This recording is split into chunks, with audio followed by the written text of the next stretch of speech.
Zeta live channel पर friends आपका स्वागत है। जैसा कि आप लोग जुड़े हुए हैं जीटा लाइव चैनल से, और इस चैनल के ऊपर हम आपके लिए लेकर आते हैं नई जॉब अपडेट और जो भी कोई रिजल्ट आता है उससे संबंधित अपडेट्स। और एक दूसरा यहाँ पर कुछ सब्जेक्ट्स की लाइव क्लासेस भी कराई जाती हैं। उसी लाइव क्लास के सेशन में जैसा कि आपको पता है मैं टेक्निकल फील्ड से जुड़ा हुआ हूँ, तो अभी अभी राजस्थान में एक नई वैकेंसी यहाँ पे अनाउंस की गई है टेक्निकल हेल्पर की। तो इस टेक्निकल हेल्पर से संबंधित जो वैकेंसी है तो उसका मैं आज आपके लिए प्रीवियस ईयर के पेपर लेकर आया हूं। यहाँ पे आपको पता है लास्ट टाइम पे जब 2018 में वैकेंसी हुई थी तो यहाँ पे ऑनलाइन इसका जो एग्जाम कंडक्ट करवाया गया था, उस एग्जाम का एक जो प्रश्न पत्र है उसको अपन यहाँ पे हल करने वाले हैं। उसके जितने भी प्रश्न हैं उनको अपन यहाँ पे डिटेल से हल देखेंगे एक एक प्रश्न का, जिससे कि स्टूडेंट्स को आइडिया लग सके कि प्रीवियस ईयर एग्जाम में किस टाइप के क्वेश्चन आए थे। क्वेश्चन का जो पैटर्न था यहाँ पे 100 क्वेश्चन आपके सब्जेक्ट से आए थे और 50 क्वेश्चन यहाँ पे नॉन टेक के थे, जिसमें राजस्थान जीके और मैथ सब कुछ इंक्लूड था। तो अपन यहाँ पे स्टेप बाय स्टेप इसमें क्वेश्चन करेंगे। इसमें बीच में आपके कोई भी क्वेश्चन हो उनकी भी अपन यहाँ पे बात करेंगे। किसी का क्वेश्चन है तो आप लोग कमेंट्स बॉक्स में लिखते जाएंगे। इसके अलावा और भी आपके लिए महत्वपूर्ण जो सूचनाएं हैं मैं बीच बीच में वीडियो में देता रहूंगा। अभी अपन शुरू करते हैं पहले यहाँ पे क्वेश्चन। तो देखिए आप लोग जैसा देख रहे होंगे स्क्रीन के ऊपर मैंने यहाँ पे पेपर खोला आपके लिए, ये मास्टर क्वेश्चन पेपर जो कि बोर्ड के द्वारा अपने जो आरएसएस बोर्ड है, सॉरी जो इलेक्ट्रिसिटी बोर्ड है, उसी ने खुद ने एग्जाम कंडक्ट करवाया था ऑनलाइन। तो उसने यहाँ पे जो प्रश्न पत्र अपलोड किए थे तो ये आप देख पा रहे होंगे 24 अगस्त 2018 को जो एग्जाम हुआ था आपका दोपहर की शिफ्ट का, वो क्वेश्चन मैं यहाँ पे लेके आया हूँ आपके लिए। तो जो सबसे पहला आप लोग क्वेश्चन यहाँ पे देख रहे होंगे, देखिए जो पहला क्वेश्चन है इसको आप लोग देखें। यहाँ पे पहला क्वेश्चन था, यदि किसी धातु के तार के क्षेत्र की लंबाई को दुगनी हो जाए तो इसका प्रतिरोध क्या होगा। तो देखिए यहाँ पर आपसे पूछा है किसकी लंबाई को दुगनी नहीं कर रहा है। इस क्वेश्चन में प्रीवियस यानी कि लास्ट ईयर जब 2018 में बच्चों ने एग्जाम दिया तब भी बहुत लोगों ने कहा ये क्वेश्चन गलत है, परंतु क्वेश्चन गलत नहीं था, ये आप लोगों का पढ़ने का फर्क है। यहाँ पे देखिए चेंज किस में कर रहा है, यानी कि बदलाव किस चीज में कर रहा है, तार के क्षेत्र की लंबाई में। बस कई लोगों ने इसकी लंबाई में परिवर्तन देख लिया और क्वेश्चन गलत हो गया। देखिए जो क्षेत्र होता है इसको इंग्लिश में एरिया कहते हैं, एरिया। अब इस क्वेश्चन को आप लोग सही कर सकते हैं। तो आप लोगों को जैसे पता होगा रेजिस्टेंस का जो फॉर्मूला होता है वो होता है R equal to rho L upon A. तो यहां से देखिए इसने इस ए में चेंज किया है यहाँ पे। तो ए में जो चेंज किया वो ये कह रहा है कि ए को क्या कर दिया, यहाँ पर दुगना कर दिया। तो आप लोग देखेंगे जब किसी संख्या में यानी कि ऊपर की चीज को कांस्टेंट यानी कि स्थिर रखा, नीचे की संख्या को दुगना कर दिया। अगर आप लोग देखें किसी संख्या में अगर अब बाद में दुगनी संख्या से भाग देंगे तो उसका जो रिजल्ट आएगा वो आधा आएगा। तो इस क्वेश्चन का जो राइट आंसर हो जाएगा वो हो जाएगा ऑप्शन नंबर बी। अगर आपसे इसी क्वेश्चन में कहता कि लंबाई को दुगना कर दिया है तो फिर प्रतिरोध यहाँ पर डबल हो जाता, यानी ऊपर की संख्याओं को अपने जितना चेंज करेंगे वो सीधा बदलाव आता है और नीचे की संख्याओं से यहाँ पर उल्टा बदलाव आता है। तो आप लोग इस फॉर्मूले को अपनी कॉपी में नोट डाउन कर लें, R equal to rho L upon A. यहाँ पे अगर आप लोग लिखना चाहें तो रो को लिख सकते हैं, ये होती है प्रतिरोधकता।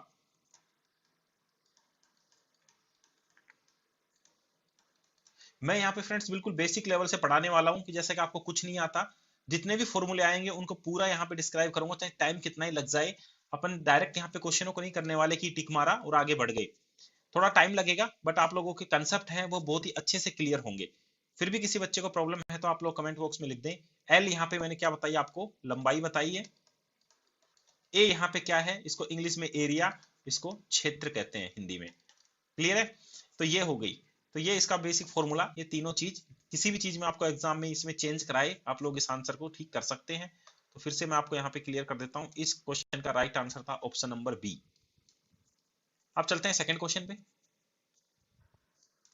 सेकंड क्वेश्चन आप लोग देख पा रहे होंगे स्क्रीन पे, एक चालक में पैदा हुई ऊष्मा किसके वर्ग के समानुपाती होती है।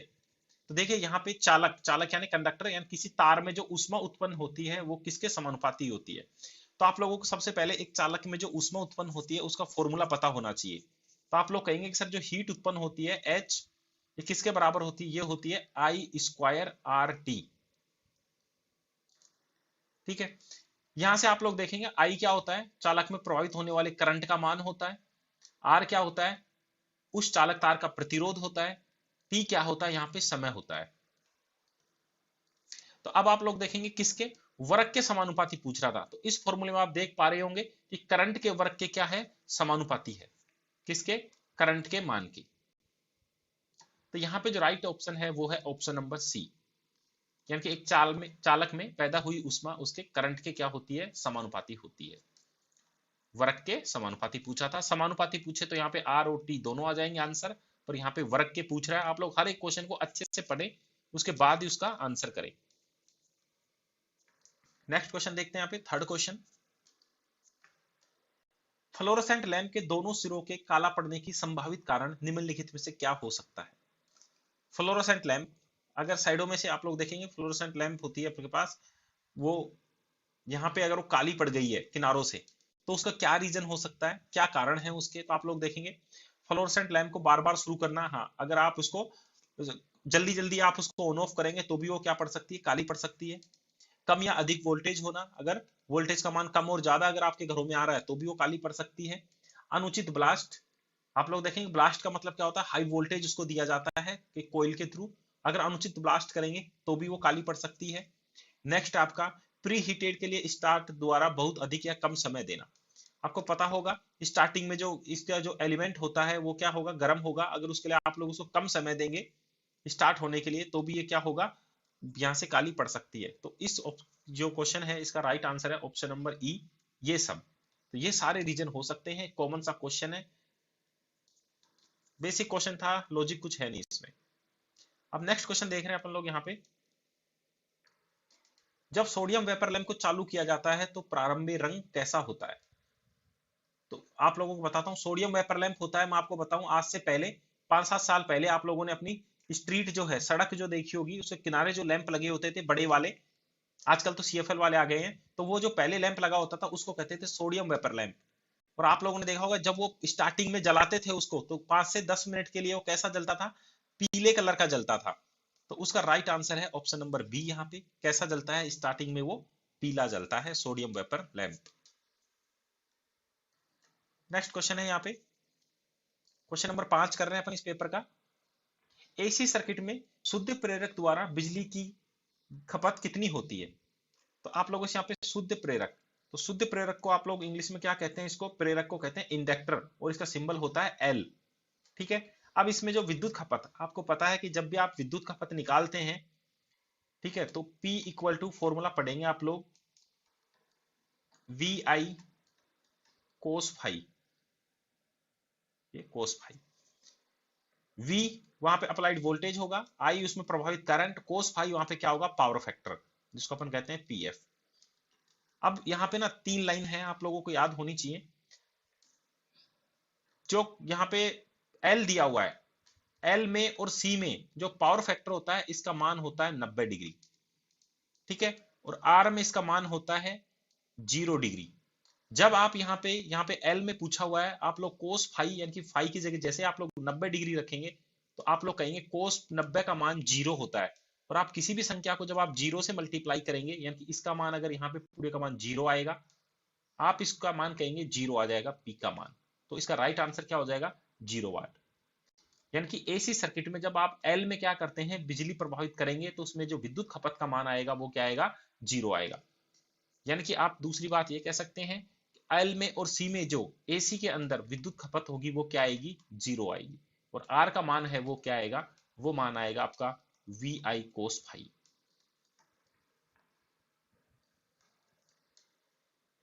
तो यहां पे इसका आंसर 0।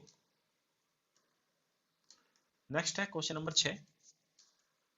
3 फेज प्रणाली में 3 आपूर्ति लाइनों के लिए निम्नलिखित में से कौन से अक्षर प्रयुक्त किए जाते हैं।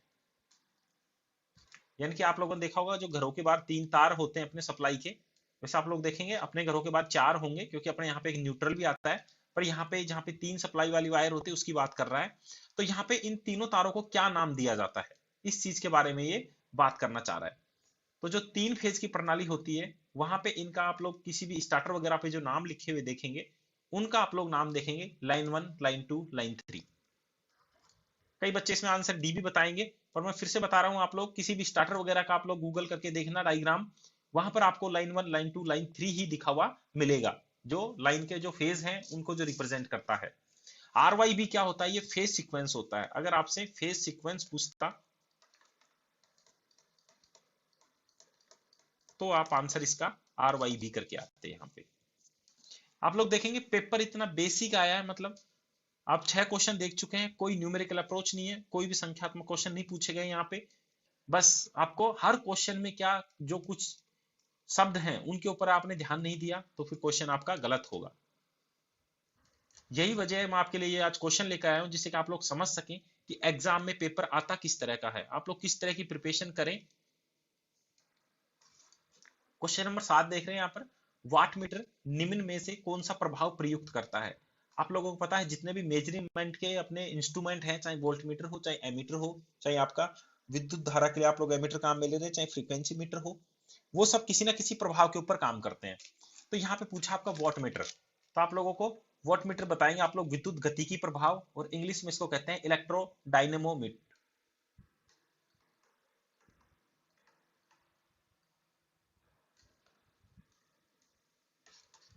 तो इसका हो जाएगा विद्युत गतिकी प्रभाव। देखिए मैं बाकी बता देता हूं आपको। आपसे पूछे सेल किस पे काम करते हैं, तो सेल रासायनिक प्रभाव पे काम करते हैं। प्रेस किस पे करेगी? तापीय प्रभाव पे काम करेगी। तो ये कुछ जो इंस्ट्रूमेंट हैं आप लोग इनको याद कर लें कौन सा किसके ऊपर काम करता है। नेक्स्ट देखिए आप लोग, नेक्स्ट यहाँ पे सिंबल पूछा है आपसे, पूछा है कौन सा प्रतीक विद्युत प्रकाश को इंगित करता है। तो यहाँ पे जो ये सिंबल है ये किस तरह के प्रकाश को आपको रिप्रेजेंट कर रहा है। तो देखिए इसमें बेसिक दो चीजों को मिला के यहाँ पे इसने ये बनाया। आप लोग शायद बुक में ये सिंबल ना देख पाए। आप लोग देखेंगे जब इस तरह से दो कोइल आप लोग जोड़ देते हैं तो ये किसको रिप्रेजेंट करती है? ट्रांसफॉर्मर को। ठीक है, और इसके अलावा आप लोग देखेंगे जो ये सिंबल होता है इस तरह का, ये किसको रिप्रेजेंट करता है? लैंप को। तो आप लोग कहेंगे सर ये क्या बना दिया? ट्रांसफॉर्मर वाला लैंप यहाँ पे बना दिया गया है। तो आप लोग यहाँ पे मैं ऊपर कर रहा हूँ, आप लोग देखेंगे इसका राइट आंसर होगा ऑप्शन नंबर बी, ट्रांसफॉर्मर वाला लैंप। तो ये सिंबल है किसका? है ट्रांसफॉर्मर वाले लैंप का एक सिंबल है। फ्रेंड्स अगर आपको मेरी स्पीड ज्यादा लग रही है तो आप लोग इसको यूट्यूब में स्लो करके भी आप लोग देख सकते हैं। बाकी आप लोग कमेंट्स बॉक्स में लिख दे अगर कोई भी प्रॉब्लम है, अगर किसी को स्क्रीन के ऊपर क्वेश्चन दिखाई नहीं दे रहे हैं या फिर कोई साउंड वगैरह आवाज की कोई प्रॉब्लम है तो आप लोग बता सकते हैं। अपन चलते हैं क्वेश्चन नंबर 9 पे। अपने साथ जुड़े बदलते हुए फ्लक्स के कारण प्रेरित ईएमएफ पैदा करने वाली कोइल के गुणधर्म को क्या कहते हैं? तो आप लोगों को पता होगा जो फ्लक्स है, यानी कि जब आप फाई देते हैं तो जो ईएमएफ पैदा करती है उस चीज को आप लोग क्या कहते हैं? प्रेरक तो कहते हैं। ऊपर मैंने बताया था एल, यानी कि जो चुंबक उत्पन्न करने वाली जो प्रॉपर्टी है आपकी, गुणधर्म है, वो किसका होता है? प्रेरकत्व का होता है, जिसको हेनरी में नापते हैं। ठीक है, सिंबल इसका एल होता है, हेनरी में इसको मेजर करते हैं।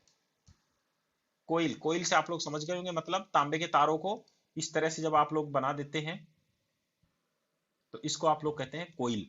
और जब आप लोग इसमें विद्युत प्रवाहित करते हैं, जब आप लोग इसमें ईएमएफ लगाते हैं तो क्या होता है? इसमें चुंबक बन जाती है चारों तरफ। और यही यहाँ पे पूछना चाह रहा था, जिसके चारों तरफ आपका क्या हो जाएगा? फ्लक्स बन जाता है। वो कौन सा गुणधर्म है? तो वो क्या है? प्रेरक तो इसका गुणधर्म है। क्वेश्चन नंबर 10 देखते हैं। देखिए ऊपर जो मैंने आपको क्वेश्चन बताया वही, लेकिन हर एक टॉपिक से जस्ट अगला क्वेश्चन। प्रेरकत्व में आपकी इकाई क्या है? अभी आपको मैंने बताया इसकी इकाई क्या है? हेनरी है। इसको कैपिटल एच से रिप्रेजेंट करते हैं, हेनरी। आप लोगों को पता होना चाहिए फेरेड किसकी है? कैपेसिटर की है। सीमेंस आप लोग किसकी बताएंगे? 1 अपॉन जो आर होता है, यानी कि जो कंडक्टिविटी है जिसको इस तरह से रिप्रेजेंट करते हैं, उसकी इकाई है। वेबर किसकी है? चुंबकीय फ्लक्स की इकाई है, फाई की।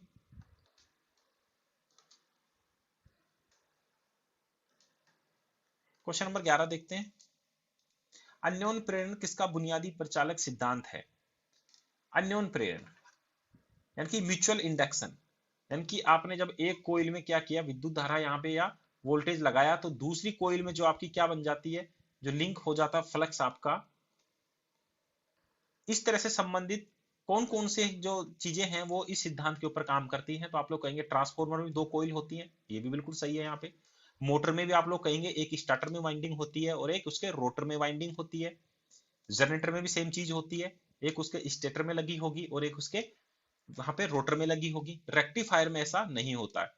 रेक्टिफायर में आप लोग क्या कहेंगे, रेक्टिफायर में केवल क्या लगी होती है, एक डायोड लगी होती है। तो यहाँ पे सही आंसर हो जाएगा ए, बी और सी। ऑप्शन नंबर ई इसका राइट आंसर है। तो आप लोग लिख सकते हैं अपनी कॉपी में, अन्योन प्रेरण सिद्धांत का मतलब क्या होता है, जब एक कोइल में विद्युत धारा प्रभावित करे तो दूसरी कोइल में जो फ्लक्स जनरेट हो जाता है उसको क्या कहते हैं, अन्योन प्रेरण कहते हैं। यानी कि ऐसी डिवाइस जिसमें दो कोइल लगी हो तांबे की, वो सब की इस सिद्धांत के ऊपर काम करती है। आपसे पंखा पूछता तो पंखा भी इसका उदाहरण हो जाता। तो आप लोग इस तरह से पढ़िए, जो बस सिर्फ कई लोगों को मैंने देखा कि क्वेश्चन लिखेंगे और उसका आंसर लिखेंगे, तो उससे आप लोग सक्सेस नहीं हो सकते, क्योंकि ये फिक्स नहीं है कि नेक्स्ट एग्जाम में आपसे वही क्वेश्चन पूछेगा और आप वो लोग टिक करके आए। एग्जाम का पैटर्न होता है कि एनालिटिकल टाइप का यहाँ पे क्वेश्चन पूछे जाते हैं। आप लोग अपने बेसिक जो अंडरस्टैंडिंग है उसको अच्छा करें तो क्वेश्चन आपके अच्छे हो पाएंगे एग्जाम में। इसके बाद नेक्स्ट क्वेश्चन अपन देखते हैं। यहाँ पे क्वेश्चन नंबर 12 है, ये आ गया आपकी स्क्रीन के ऊपर क्वेश्चन नंबर 12। तो इस क्वेश्चन को पढ़ते हैं। इलेक्ट्रॉनिक और टेस्ट सर्किट बोर्ड के अस्थायी प्रोटोटाइप के लिए निम्न में से कौन सा सोल्डरिंग डिवाइस काम में लेते हैं।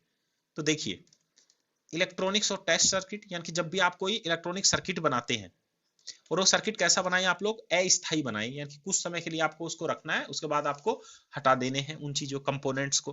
तो आप लोग कौन सी डिवाइस काम लेते हैं, तो जिन बच्चों ने प्रैक्टिकल किया है आप लोग समझ गए होंगे। एक इस तरह की व्हाइट अपने पास में एक प्लेट आती है जिसको कहते हैं ब्रेड बोर्ड, जिसमें से इस तरह से छिद्र बने आते हैं, ठीक है, होल्स बने होते हैं यहाँ पे। इन होल्स में क्या करते हो आप लोग, अपने कंपोनेंट्स को लगा देते हो टेम्परेरी, जब तक आपको प्रैक्टिकल करना होता है आपका। तो इसी चीज का नाम आपसे पूछना चाह रहा है, और इसको क्या बताया मैंने, ब्रेड बोर्ड। तो आप लोग कहेंगे इसका ऑप्शन नंबर सी इसका राइट आंसर है कि सर जब भी हम लोग इलेक्ट्रॉनिक्स डिवाइस वगैरह का अस्थायी मॉडल बनाते हैं तो किसके ऊपर बनाते हैं, ब्रेड बोर्ड के ऊपर बनाते हैं। यहाँ पे आप लोग समझ गए होंगे प्रिंटेड सर्किट बोर्ड, समझ गए होंगे जो पीसीबी आती है, रेडियो टीवी वगैरह के अंदर जो प्लेट लगी होती है उसको कहते हैं पीसीबी। और वो टेम्परेरी नहीं, वो कैसा होता है, परमानेंट होता है। तो आप लोग याद कर लें, जब आपसे परमानेंट पूछे तो आप लोग आंसर करके आते हैं ऑप्शन नंबर बी, और जब आपसे अस्थायी पूछा तो आंसर करके आएंगे ऑप्शन नंबर सी। तो ये आपका क्वेश्चन नंबर 12 था। नेक्स्ट देखते हैं क्वेश्चन नंबर 13। जैसा कि आप फिर से देख रहे होंगे क्वेश्चन नंबर 13, यहाँ पे एक सिंबल पूछा गया आपसे। तो आप लोग कहेंगे सिंबल है, तो इसमें आप लोग किसी भी सिंबल को जब आप लोग याद करें तो पहले उसको बेसिक से याद करें। अगर किसी बच्चे को ये चीज पता है कि इस तरह का सिंबल किसका, प्रतिरोध का बनाते हैं आप लोग, लोड का बनाते हैं, चाहे आप इसको लोड कहें चाहे आप लोग इसको प्रतिरोध कहें। और ये सिंबल आपका सेट और रीसेट को रिप्रेजेंट करता है। इस तरह का सिंबल जब भी आप देखेंगे, ये सिंबल किसको प्रेजेंट करेगा, सेट और रीसेट को। तो आप लोग कह देंगे सर यहाँ पे ये इसमें पहले से ही अंदर लगा हुआ है, तो ये क्या कहलाएगा, सेट कहलाएगा। तो इसको कहेंगे अपन लोग प्रीसेट प्रतिरोध। क्या कहेंगे आप लोग, प्रीसेट प्रतिरोध। तो आप लोग देखेंगे यहाँ पे, मैं आपके लिए ऑप्शन खोलता हूँ, ये आपके ऑप्शन है। तो ऑप्शन नंबर ए इसका राइट होगा, प्रीसेट प्रतिरोध का वो सिंबल दिया हुआ है आपको। क्वेश्चन नंबर 13 देखते हैं, सॉरी 14 नंबर आएगा, 13 कर चुके अपन लोग। निम्नलिखित में से कौन सा डिवाइस एम्पलीफायर के विपरीत है। देखिए अच्छा क्वेश्चन है ये, जिन बच्चों ने डीप पढ़ रखा है हर एक डिवाइस के बारे में जिसको पता होगा उसका सही होगा। सबसे पहले मैं आपको थोड़ा सा यहाँ पे एम्पलीफायर की बात करता हूँ। एम्पलीफायर क्या होता है, आप लोग यहाँ पे ब्लैंक स्क्रीन पे देखिए। एम्पलीफायर, एम्पलीफायर का मतलब होता है सिग्नल को बढ़ा देना।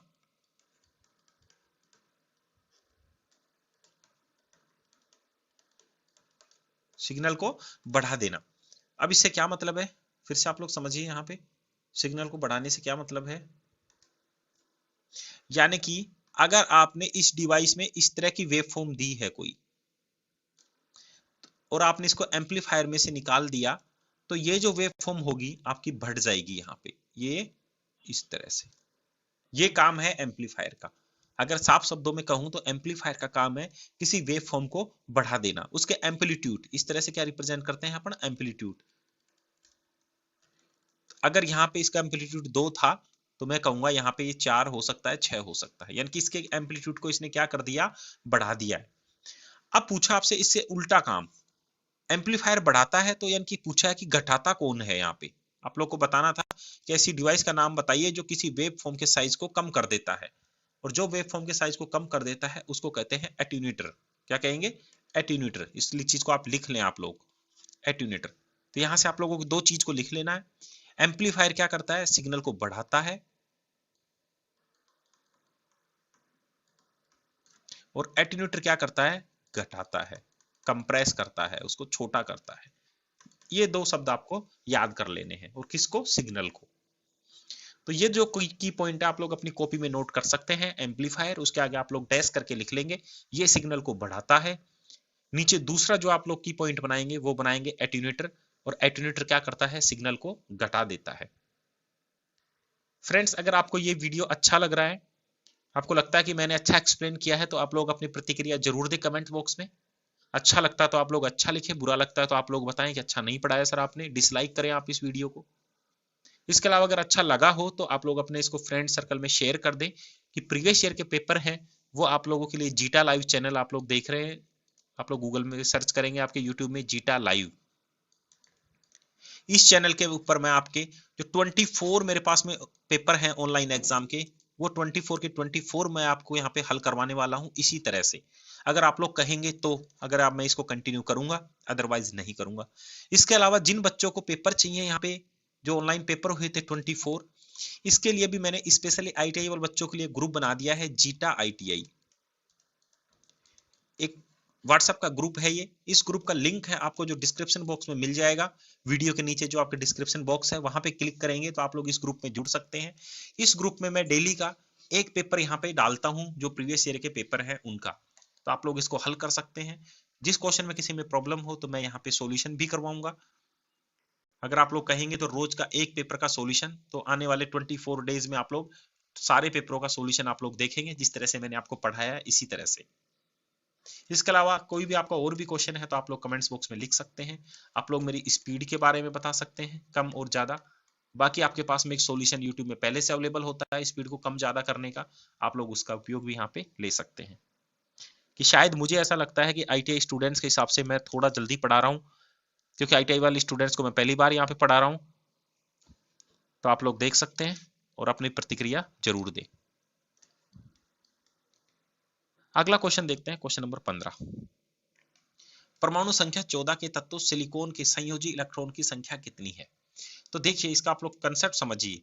संयोजी इलेक्ट्रॉन आज आपसे 14 नंबर का पूछा है, कल आपसे 18 नंबर का भी पूछ सकता है एग्जाम में। तो ये संयोजकता भरने का जो क्रम होता है इलेक्ट्रॉन का, यहाँ पे इसने परमाणु क्रमांक खुद ने बता दिया कि आपको 14 नंबर को फिल करना है। तो जो इसको फिल करने का तरीका होता है वो होता है 2, 8, 18। आपके लेवल पे इतने से काम हो जाएगा। तो आप लोग यहाँ पे कहेंगे सर मेरे को भरने कितने हैं? 14। तो आप लोग कहेंगे सर 2 तो इसमें रख दो, पहले 8 इसमें रख देंगे। कितने हो गए? 10 अपने पास यहाँ तक कंप्लीट हो गए। बच कितने गए? 4 बच गए। कहेंगे सर 4 आप इसमें रख दो बाहर वाले में।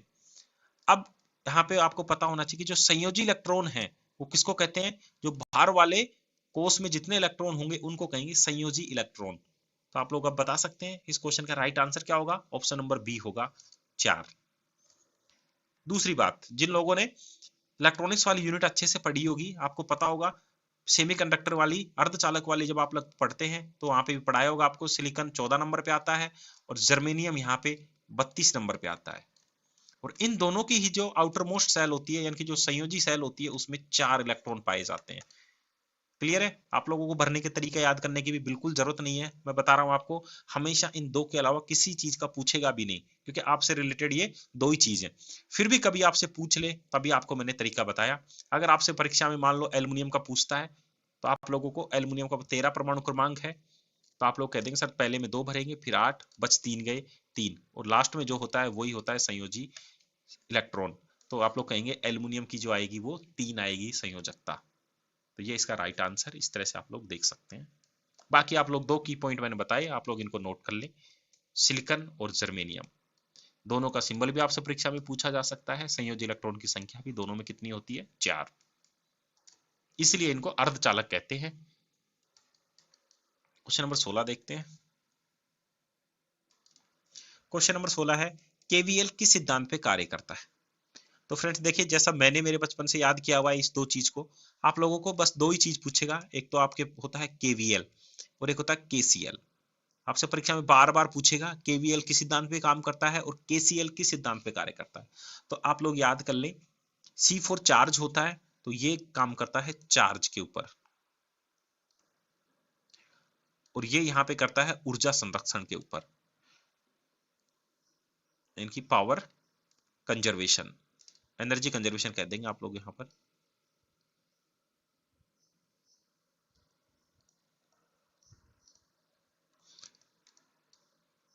तो कंफ्यूज होना नहीं है, जिसमें सी आएगा उसमें चार्ज बता देंगे आप लोग। यहाँ पे के वीएल का पूछा था तो ऊर्जा संरक्षण यहाँ पे इसका राइट आंसर होगा। ऑप्शन नंबर बी यहाँ पे राइट आंसर है इसका। KVL for Kirchhoff voltage law और केसीएल होता है यहाँ पर Kirchhoff current law. Question number 17 देखते हैं। आरएमएस मान निम्नलिखित में से किसके आधार पर परिभाषित किया जाता है? आरएमएस मान, आरएमएस मान को कहेंगे root mean square value. Clear है? Root mean square value. तो ये देखिए किससे संबंधित है, मैं आपको बताता हूं। जो वेव फॉर्म्स आपकी होती हैं, इस वेव फॉर्म में आप लोग आरएमएस मान देखते हैं, एक आप लोग एवरेज मान देखते हैं, और एक इसका पीक मान जिसको मैक्सिमम मान बोलते हैं आप लोग। ये तीन चीजों में रिलेशन पढ़ते हैं। तो यहाँ पे पूछा कि आरएमएस मान किससे संबंधित है, तो आरएमएस मान होता है इसका तापीय प्रभाव से संबंधित। तो ऑप्शन नंबर ए इसका राइट आंसर है। नेक्स्ट क्वेश्चन था आपके पास 18 नंबर क्वेश्चन है, निम्न में से कौन सा तत्व गतिशील तत्व कहलाता है? देखिए कितना डीप क्वेश्चन है, आप लोगों ने थ्योरी अगर अच्छे से नहीं पढ़ी है तो क्वेश्चन नहीं बन पाएंगे आपसे यहाँ पे। और जो last year question cut off गई थी आपको बता देता हूँ, 250 मार्क्स में से 167 के लगभग यहाँ पे कट ऑफ गई थी। तो आप लोग समझ सकते हैं 170 मार्क्स आप लोग मान के चले 250 में से। अगर इतने क्वेश्चन आप लोग बना पाते हैं तो ठीक है, अदरवाइज आपको और मेहनत करने की जरूरत है। देखिए कौन सा तत्व गतिशील तत्व कहला, गतिशील का मतलब क्या हुआ? बदलता हुआ। तो अब आप लोगों को पता होना चाहिए जो एल का मान होता है वो किस पे निर्भर करता है? फ्रीक्वेंसी के ऊपर निर्भर करता है। ठीक है, आवर्ती के ऊपर निर्भर करता है। सी का मान भी किस पे ऊपर निर्भर करता है? आवर्ती के ऊपर निर्भर करता है, एफ के ऊपर, यानी कि फ्रीक्वेंसी के ऊपर ही निर्भर करता है। आर का मान है ये किसी चीज पे निर्भर नहीं करता, आर का मान निर्भर नहीं करता किसी पे। तो इसका राइट आंसर आएगा सी और एफ। तो आप लोग कहेंगे यानी कि बी और सी, तो ऑप्शन नंबर डी इसका राइट आंसर होगा। एल का और सी का मान है ये क्या है? गतिशील मान है इनका, इसलिए इसको गतिशील तत्व कहते हैं। गतिशील का मतलब बदलता हुआ। अब क्वेश्चन नंबर 19, प्रतिरोध ऊर्जा को किस रूप में विलुप्त करता है? तो यहां से पूछा है प्रतिरोध मतलब रेजिस्टेंस, यानी कि रेजिस्टेंस में जब आप विद्युत धारा प्रभावित करते हैं तो वो जो ऊर्जा है वो किस रूप में निकलती है? वो ऊष्मा के रूप में निकलती है। तार क्या हो जाते हैं? गर्म हो जाते हैं। क्लियर है? तो आंसर इसका क्या जाएगा? Option number A.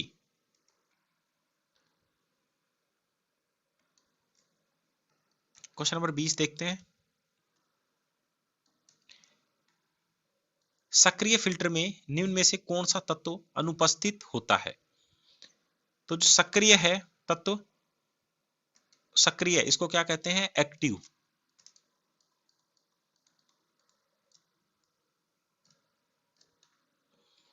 तो देखिए यहां पर कैपेसिटर उसमें होता है, ठीक है, ओपैम्प होता है,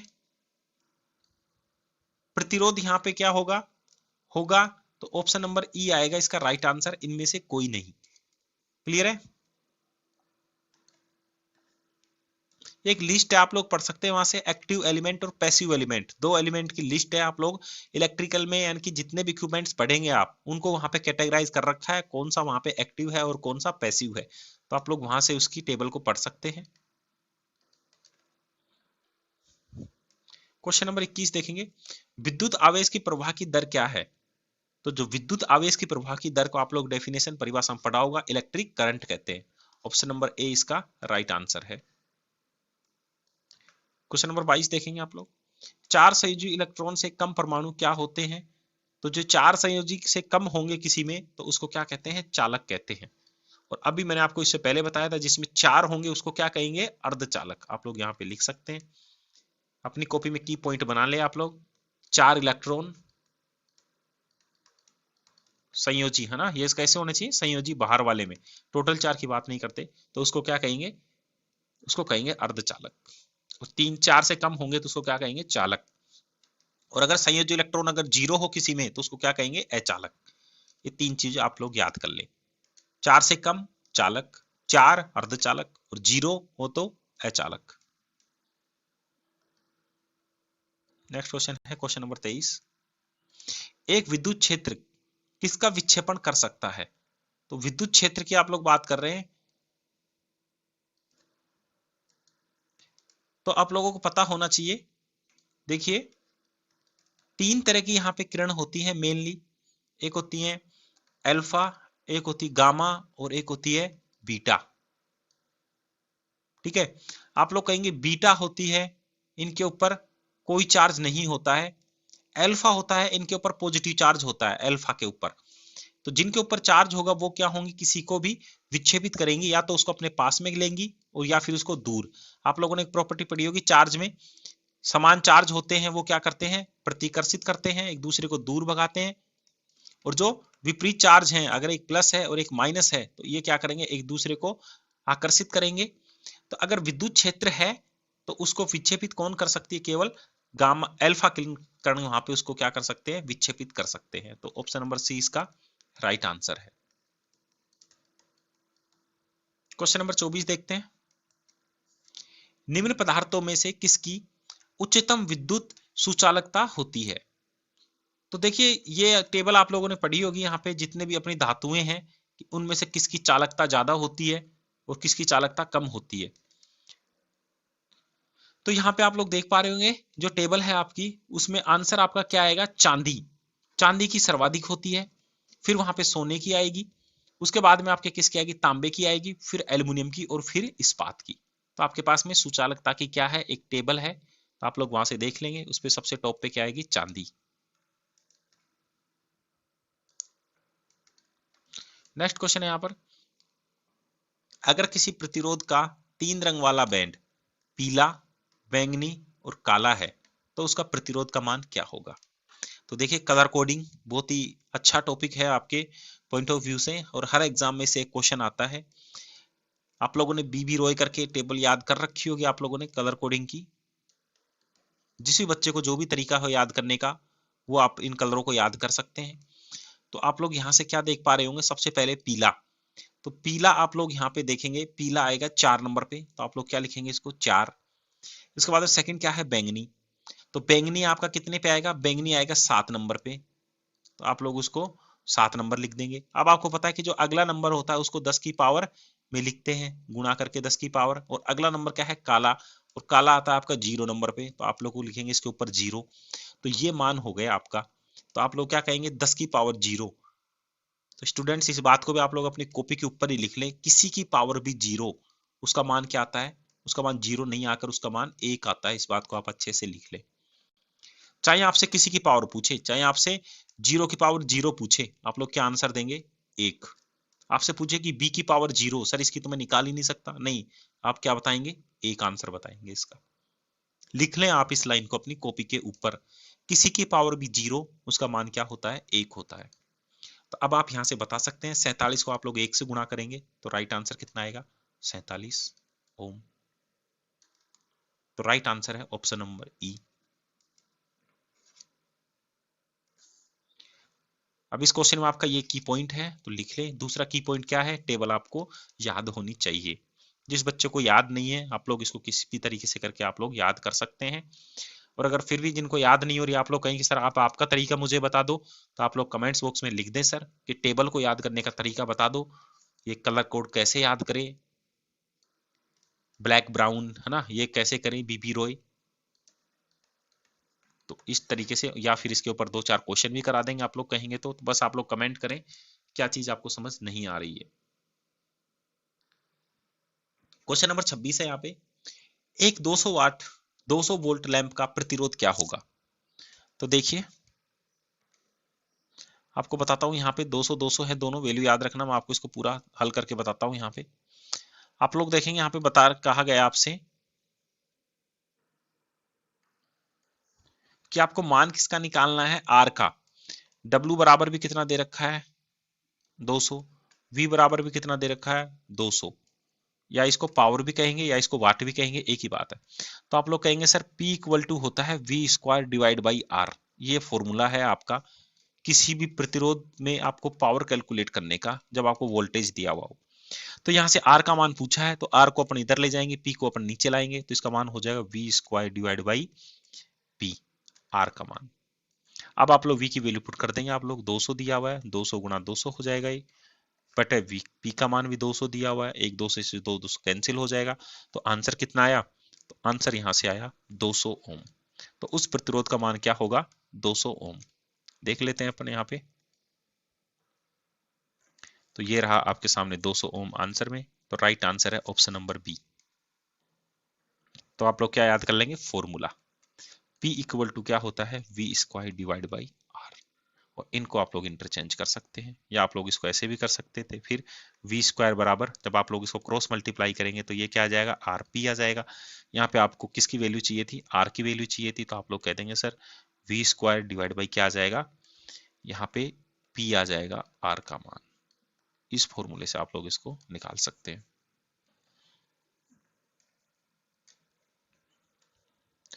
नेक्स्ट क्वेश्चन देखते हैं। तो देखिए न्यूमेरिकल भी आ रहे हैं, तो कितने छोटे छोटे क्वेश्चन आ रहे हैं, सीधे फॉर्मूले। अगला देखिए, ये भी एक मैथ का क्वेश्चन, यहाँ पे फॉर्मूला संबंधित क्वेश्चन है आपका। मतलब यदि कोई कैपेसिटर 20 वोल्ट पर 0.3 चार्ज का चार्ज वहन करता है, तो इसकी धारिता क्या होगी। धारिता का मतलब कैपेसिटेंस। तो एक V में C में एक रिलेशन है आपका Q इक्वल टू CV, ठीक है। यहां से धारिता का मान पूछा है, C का मान पूछा है, तो आप लोग क्या कहेंगे, C को मैं इधर बचा लूंगा, V को इसके नीचे भेजूंगा, तो आप लोग कहेंगे सर C इक्वल टू आ जाएगा Q बाई V। तो देखिए आप लोग Q का मान दे रखा है, चार्ज कितना बताया यहाँ पे इसने, 0.3 कूलाम। तो आप लोग कितना लिखेंगे, 0.3। वोल्टेज कितना है उसका, आप कहेंगे 20। इस चीज को सोल्व कर लो आप, आंसर आएगा। इस चीज को आप लोग हल करेंगे, यहाँ से पॉइंट हटाएंगे, नीचे क्या ले आएंगे, 0। और जब आप लोग 3 में 200 का भाग देंगे, तो इसका आंसर क्या आ जाएगा आपका, 0.015। ये इसका आंसर है यहाँ पे। तो मैंने आपको बताया किस तरह से आपको इस क्वेश्चन को करना है। फॉर्मूला क्या आएगा यहाँ पर, Q इक्वल टू CV। इस फॉर्मूले को आप लोग याद रखें। Q क्या है यहाँ पर, चार्ज है। Q क्या है यहाँ पर, चार्ज है। C क्या है, C यहाँ पर धारिता है, जिसको कैपेसिटेंस कहते हैं। V क्या है यहाँ पर, वोल्टेज है। 2 का मान आपको दिया हुआ है, 1 का मान आपसे पूछ रहा है, निकाल सकते हैं आप लोग डिवाइड करके।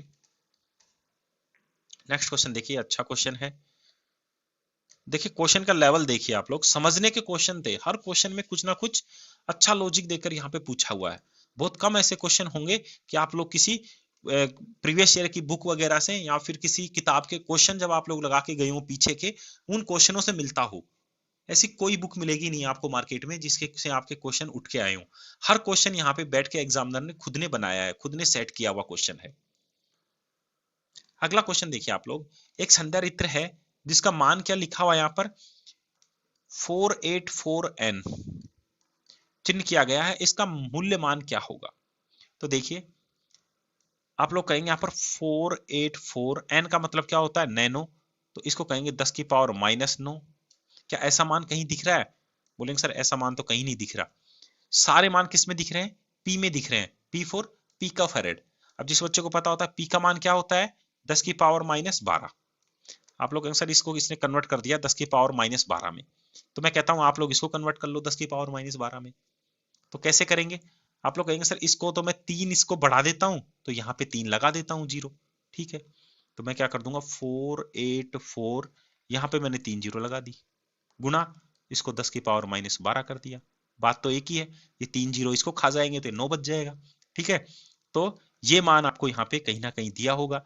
और आप लोग कहेंगे सर इसको हम क्या कहेंगे, इसको तो अभी मैंने बताया 10 की पावर -12 को पिको कहते हैं। तो इसका जो मान आ गया आपका, वो आ गया 48430 पिको फैरेड। तो इसके आसपास मान आप लोग क्या देखेंगे, देखिए 4 है, 5 से कम था इसलिए इसको यहाँ पे 0 कर दिया बड़े मान के हिसाब से। तो right answer option number A ये रहा 480, इसके बाद 3 जीरो और फिर पिको फेरेड। तो आप लोग इसको देख सकते हैं आंसर को। तो देखिए किस तरह से यहाँ से दो चीजों का आपसे लॉजिक पूछा।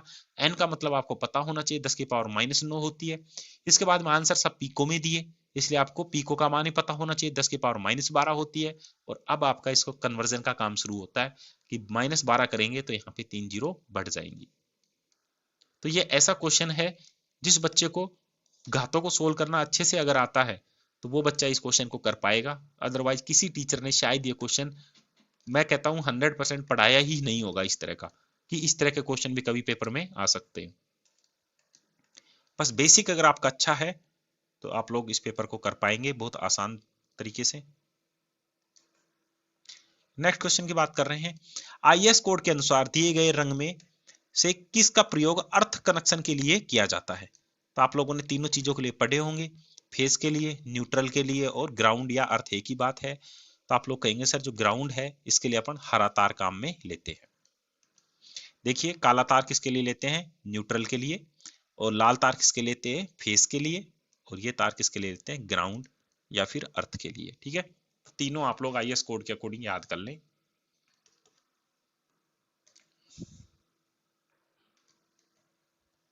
नेक्स्ट क्वेश्चन पे चलते हैं। यहाँ पे क्वेश्चन नंबर 30।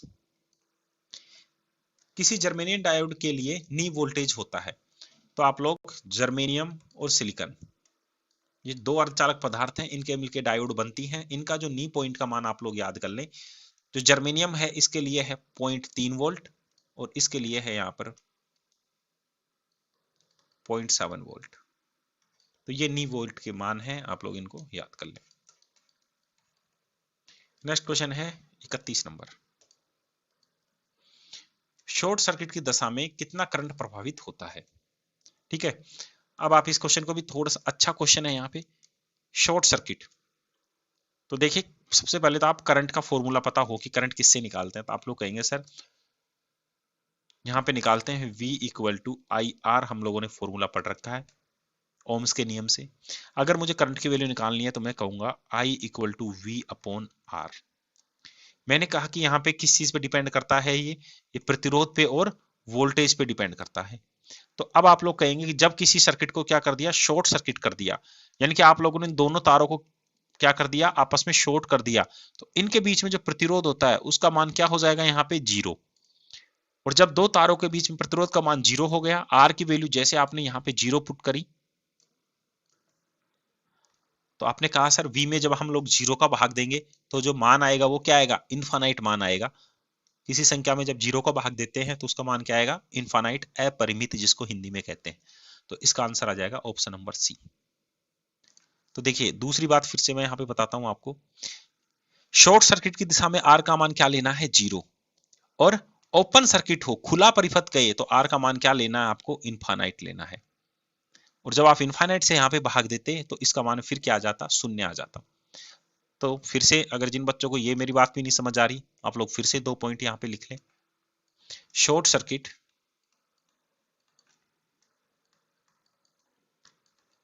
आर का मान क्या हो जाएगा, 0। आई का मान क्या आ जाएगा यहां से, इनफाइनाइट। ठीक है, दूसरा क्या होता अपने पास, एक होता है ओपन सर्किट। इसमें आर का मान क्या होगा, इनफाइनाइट।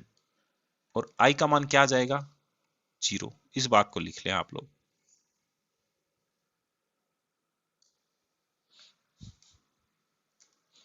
क्वेश्चन नंबर 32 देखते हैं। अगर किसी ओम मीटर की इंडक्टर के एक सिरे से दूसरे सिरे तक जोड़ा गया हो और शून्य सूचक ओम दर्शाता हो, तब इंडक्टर है। देखिए अभी आपको बताया मैंने कि कोई तार है, उसको जब आपने दोनों सिरों को जोड़ दिया और यहाँ पे प्रतिरोध का मान क्या बता रहा है, 0। तो आप लोग पीछे जाके देखेंगे आर का मान 0 में किस में बताया था मैंने, शॉर्ट सर्किट में। किसमें, पूरी तरह से शॉर्ट सर्किट में। तो ऑप्शन नंबर क्या आ जाएगा, बी इसका आंसर आ जाएगा। यहाँ पे क्वेश्चन में ही कह दिया वो सारी बातें कि एक तार है, उसको क्या कर दिया आप लोगों ने, दोनों सिरों को जोड़ दिया है, यानी कि वो शॉर्ट हो गया। और कह रहा है कि उसका प्रतिरोध का मान क्या आ रहा है, 0 आ रहा है। तो 0 किस में आता था, शॉर्ट सर्किट में। क्वेश्चन नंबर 33 देखेंगे आप लोग, किसी ट्रांसफॉर्मर में ब्रीथर का फंक्शन क्या है? तो आप लोग समझ गए होंगे ये क्या है। जिन लोगों ने ट्रांसफॉर्मर देखा है उसके साइड में एक इस तरह का कांच का डिब्बा लगा हुआ देखा होगा आप लोगों ने, जिसमें कंक्रीट सी भरी होती है, जिसको कहते हैं सिलिका जेल, और इसी का दूसरा नाम क्या है? ब्रीथर। ठीक है, तो ब्रीथर का काम क्या है? ऑयल में क्या नहीं जाने देना? नमी को जाने से रोकना। तो आप लोग क्या कहेंगे? ऑप्शन नंबर सी इसका राइट आंसर है। आप लोग इसको लिख लें, जिन्होंने नहीं देखा है डायरेक्ट आप लोग इसको छाप लें अपनी कॉपी के अंदर कि ब्रीथर, ब्रीथर का दूसरा नाम अभी क्या बताया मैंने? Silica gel. क्या बताया? सिलिका जेल भी कहते हैं इसको। ठीक है, छोटे छोटे पत्थर से आते हैं ये, इसको कहते हैं सिलिका जेल। और ये क्या काम करती है? ये ट्रांसफॉर्मर के अंदर नमी जाने से क्या करती है? रोकती है। अगर ट्रांसफॉर्मर में नमी जाएगी तो क्या हो जाएगा? अगर आपसे कोई पूछे तो आप लोग कहेंगे क्या हो जाएगा? आपस में जो वाइंडिंग है वो क्या हो जाएंगी? शॉर्ट हो जाएंगी, दोनों के बीच में कंडक्टेंस हो जाएगा। किसी ट्रांसफॉर्मर पर पूर्ण लोड पे कॉपर हानि कितनी है? 600 वाट है। तो इसके आधे लोड पर कितनी होंगी? तो देखिए आपको बता देता हूं, 600 वाट यहाँ पे आपको दिया हुआ है, जितना भी आपसे करवा रहा हो उसका क्या करें आप लोग? स्क्वायर कर दें। ये होता है अलग अलग लोड के ऊपर कॉपर हानि निकालने का फॉर्मूला।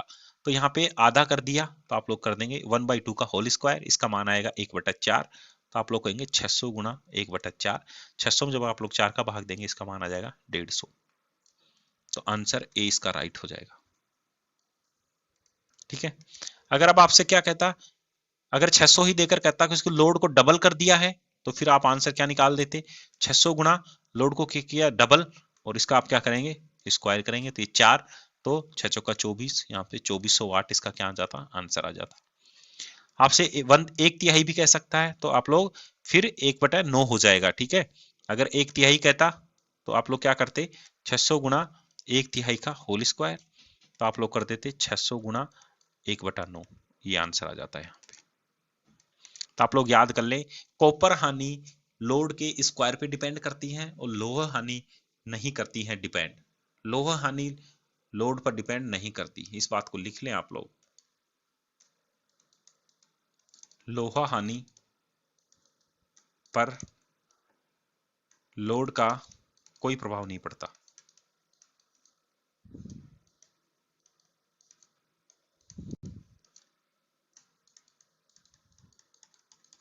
ये आपका की पॉइंट है, और कॉपर हानि उसके स्क्वायर के ऊपर डिपेंड करती है। क्वेश्चन नंबर 35 देखें आप लोग, निम्न में से एक ब्रिटानिया टी पॉइंट का प्रयोग किया जाता है। यानी कि जो ब्रिटानिया टी पॉइंट है वो आप लोग किस में बनाते हैं? तो ये बनाते हैं ओवर हेडलाइन ट्रांसमिशन में। ओवर हेडलाइन का मतलब क्या हुआ? जो पोलो के ऊपर तार फैलाते हैं आप लोग, उसके ऊपर क्या बनाते हैं? ब्रिटानिया जोड़ बनाते हैं। तो आप लोगों की किताब में जितने जोड़ हैं आप लोग उसकी फोटो याद रखें, और ये भी याद रखें कि वो कहाँ पे बनाया जाता है, कहाँ पे उसका उपयोग लिया जाता है। नेक्स्ट है क्वेश्चन नंबर 36, निम्न में से क्या एक स्केलर मात्रा है? देखिए, मात्राएं दो तरह की होती हैं, एक स्केलर और एक वेक्टर। स्केलर का मतलब होता है जिसमें केवल मात्रा होती है, वेक्टर होता है जिसमें मात्रा के साथ दिशा भी होती है। ठीक है, इनकी भी एक टेबल है, आप लोग याद कर लें। तो स्केलर क्या होगी? विद्युत विभव, यानी कि वोल्टेज। इलेक्ट्रिक जो पोटेंशियल है, जिसको वोल्टेज अपन कहते हैं, उसमें क्या नहीं होती है? उसमें दिशा नहीं होती, केवल क्या है? उसमें मात्रा होती है।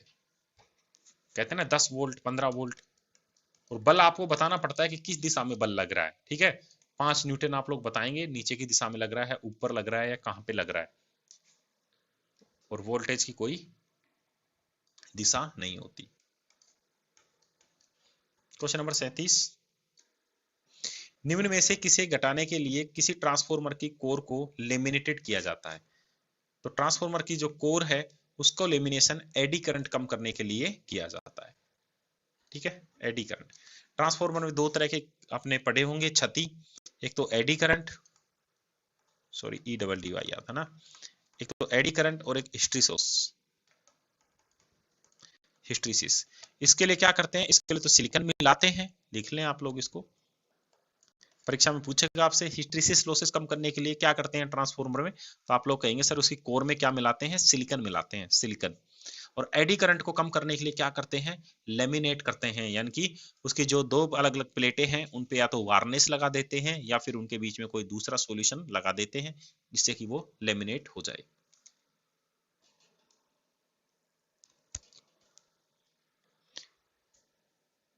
नेक्स्ट क्वेश्चन देखते हैं यहाँ पे, क्वेश्चन नंबर 38। ट्रांसफॉर्मरों पर नो लोड परीक्षण क्या निश्चित करने के लिए किया जाता है। तो दो लोड हैं ट्रांसफॉर्मर में, एक तो नो लोड और एक फुल लोड। तो नो लोड होता है वो आपका क्या करेगा, वो आपका मैग्नेटाइजेशन करंट और आयरन लॉसेस दोनों निकालेगा, तो ऑप्शन नंबर सी इसका राइट हो जाएगा। कॉपर लॉसेस किस में निकालते हैं, फुल लोड पर।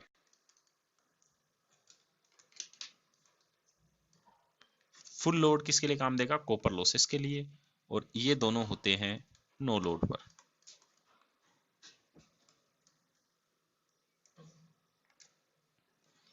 नेक्स्ट क्वेश्चन है 39 नंबर।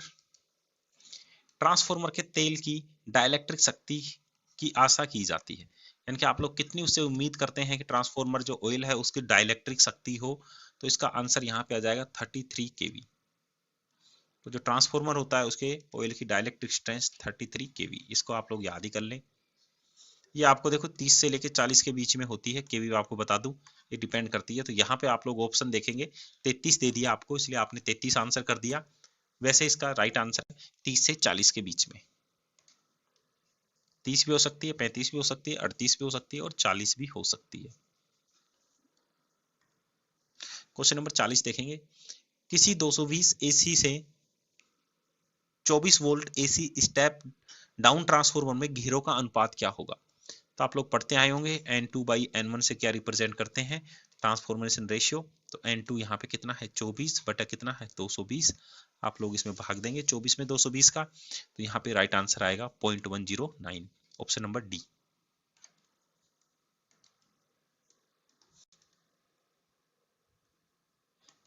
यहाँ पे मैंने, हाँ ठीक है, एक चीज देखिए यहाँ पे दो तीन चीजों से रिलेशन निकाल सकते हैं। मैंने आपके N1 N2 का बताया, यहाँ पे वोल्टेज दिया हुआ था, तो देखिए आप लोग ये होता है एक N2/N1, इसी के बराबर होगा यहाँ पे V2/V1, और करंट का रिलेशन उल्टा होता है तो मैं लिख देता हूँ, करंट अगर दे दिया होता तो I1/I2 लगाते हैं अपन, यहाँ पे ट्रांसफॉर्मेशन रेशियो K को यहाँ पे रिप्रेजेंट करते हैं।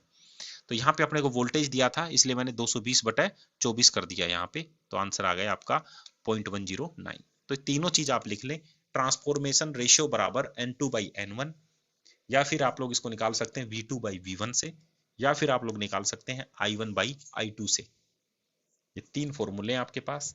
यहाँ पे जो मेरे को दिया मैंने उसके हिसाब से फॉर्मूला यूज ले लिया। तो यहाँ पे मेरे को वोल्टेज का था तो वोल्टेज का फॉर्मूला मैंने यहाँ पे अप्लाई कर दिया। क्वेश्चन नंबर 41, मैंने फिर से बताया था फ्रेंड्स टाइम थोड़ा ज्यादा लग सकता है पेपर को हल करने में, क्योंकि यहाँ पे डिटेल सॉल्यूशन आपको मिल रहा है। अगर सीधे आंसर टिक करने होते तो आप लोग कहीं से भी डाउनलोड करेंगे या फिर मेरे ग्रुप में पेपर है आप लोग वहां से भी आंसर देख सकते हैं, पर यहाँ पे अपना आंसर टिक करना नहीं है, क्वेश्चन के आसपास की सारी चीजों को लेके चलना मेन इंपॉर्टेंट है। और इस तरह से ही जब आप लोग पढ़ाई करेंगे तो ही आप लोग सक्सेस हो पाएंगे। अगर क्वेश्चनों के आंसर रटेंगे तो कभी भी सक्सेस नहीं हो पाएंगे आप लोग। नेक्स्ट क्वेश्चन देखिए 41, एक ट्रांजिस्टर में डिप्लीशन परतों की संख्या कितनी होती है, यानी कि सीधा पूछा है कि एक ट्रांसफार्मर में कितनी परत होती है। तो देखिए ट्रांजिस्टर की मैं बात करूं तो आप लोगों को कैसे बना होता है दिमाग में आ जाना चाहिए। आप लोग कहेंगे सर इसमें तीन तो क्या होती हैं, यहाँ पे क्या होंगे अलग अलग भाग होते हैं, तो ये जो तीन भागों को जोड़ने के लिए दो डिप्लीशन लेयर बन गई। यहाँ पे पहली डिप्लीशन लेयर तो ये रही, दूसरी ये रही, तो कहेंगे इसका आंसर हो जाएगा 2, ऑप्शन नंबर ए।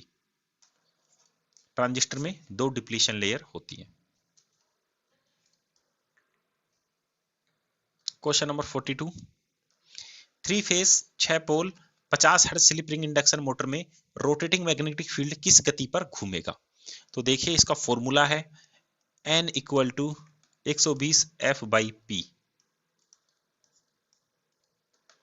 ये फॉर्मूला हर बच्चे को याद होगा, तो आप लोग इसमें वैल्यू पुट कर देंगे 120 × 50/6।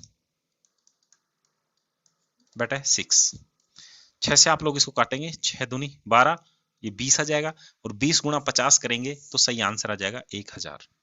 ऑप्शन नंबर ए इसका राइट आंसर है।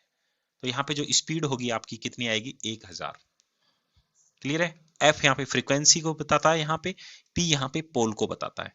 तो फ्रीक्वेंसी 50 दी थी, पोल यहाँ पे 6 दिए थे, मल्टीप्लाई करके अपन ने क्या निकाल दिया, एन का मान निकाल दिया। नेक्स्ट है क्वेश्चन नंबर 43। किसी स्क्विरल केज मोटर की गति को किसके द्वारा परिवर्तित किया जाता है। तो आप लोग देखेंगे जो स्क्विरल केज मोटर है उसकी गति को बदलने के यहाँ पे अलग अलग तरीके हैं।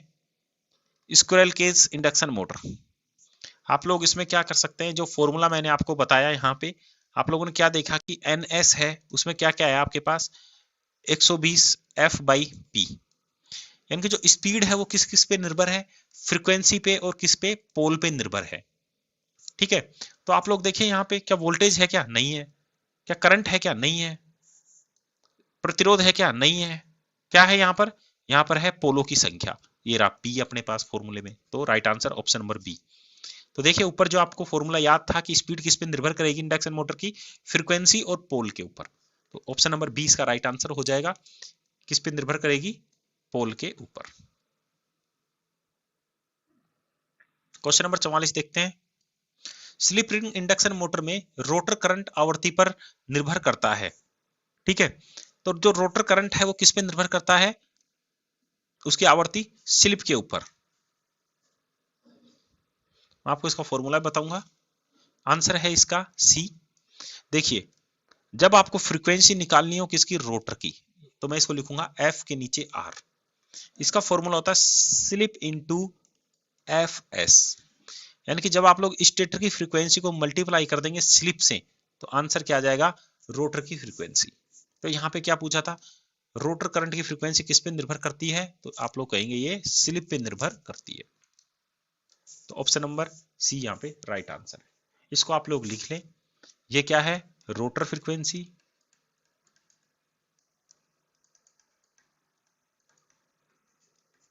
और ये क्या है यहाँ पर, स्टेटर फ्रीक्वेंसी।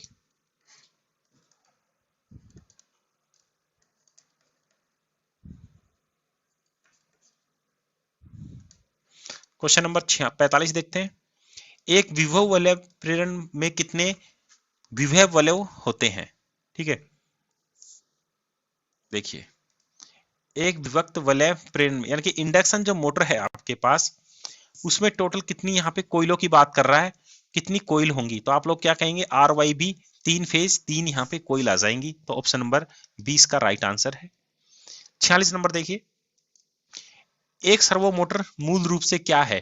तो जो सर्वो मोटर है आप लोग इसका डायग्राम भी देखेंगे, इसमें क्या होती है, 2 वाइंडिंग होती हैं जो 90 डिग्री के कोण के ऊपर रखी होती है। तो ऑप्शन नंबर क्या आएगा, option number D, servo motor बराबर 2 फेज की इंडक्शन मोटर। क्वेश्चन नंबर 47, चुंबकीय स्टार्टर ध्रुवों की संख्या किसे संदर्भित करती है। देखिए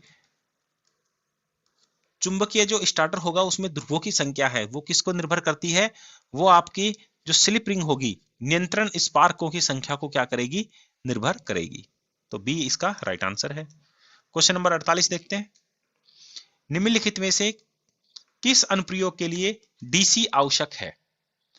तो आप लोग क्या कहेंगे, जो डीसी का उपयोग किया जाता है आप लोगों ने पढ़ा होगा, विद्युत कर्षण मोटर, यानी कि जो ट्रैक्शन होता है आपका, यानी कि जो ट्रेन चलती है आपकी, कर्षण का मतलब यहाँ पे क्या है, ट्रैक्शन से, और ट्रैक्शन क्या मतलब क्या है, ट्रेन।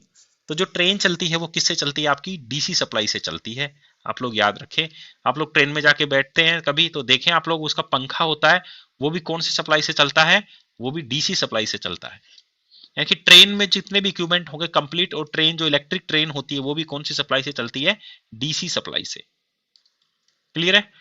आप लोग कहेंगे जो प्रतिदिन घरों के बल्ब होते हैं वो एसी से चलते हैं। ठीक है, मशीन शॉप मोटर होती हैं, यानी कि अपने जितने भी वर्कशॉप वगैरह में मोटर लगी होंगी वो भी किससे चलती हैं, एसी।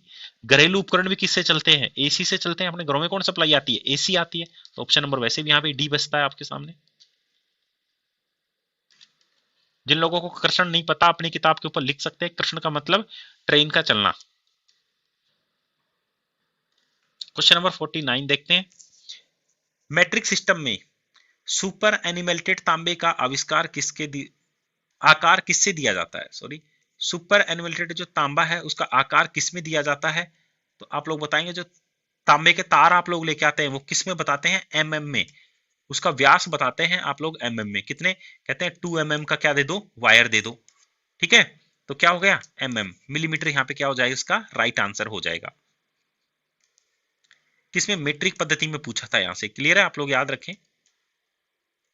नेक्स्ट क्वेश्चन था यहाँ पे, यदि ध्रुवों की संख्या 4 है और स्लॉट की संख्या 24 है तो ध्रुव की पिच क्या होगी? तो आप लोग सीधा इसमें 24/4 कर देंगे, आंसर आ जाएगा ध्रुव की पिच का 6 स्लॉट। ऑप्शन नंबर सी इसका राइट आंसर है। नेक्स्ट क्वेश्चन है यहाँ पे,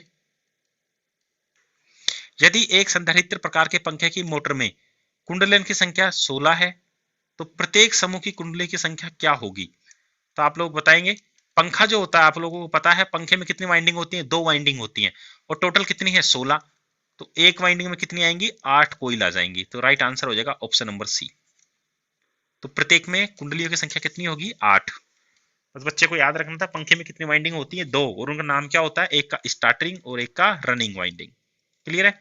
तो ऑप्शन नंबर सी इसका राइट आंसर है। इसके बाद नेक्स्ट देखिए, नेक्स्ट आपको एक वाइंडिंग का चित्र दिख रहा होगा स्क्रीन पे। ये पूछा था कि ये किस प्रकार की वाइंडिंग को रिप्रेजेंट कर रही है, किस प्रकार की वाइंडिंग को बता रही है यहाँ पे। तो आप लोग देख पा रहे होंगे यहाँ पे, देखिए यहाँ पे जो कोइल है इसमें क्या रखी है? कुंडली में यहाँ पे देखो इस तरह से घुमाव देके फिर डाली हुई है। ठीक है, तो इसको क्या कहेंगे आप लोग? घुमावदार या पेचदार। क्लियर है? तो अब आप लोगों को ऑप्शन दिखाता हूं मैं यहाँ से। तो आप लोग कह देंगे इसका जो राइट आंसर हो जाएगा वो क्या हो जाएगा? ऑप्शन नंबर सी, पेचदार कुंडली वक्र। इस टाइप की क्या है? ये वाइंडिंग है।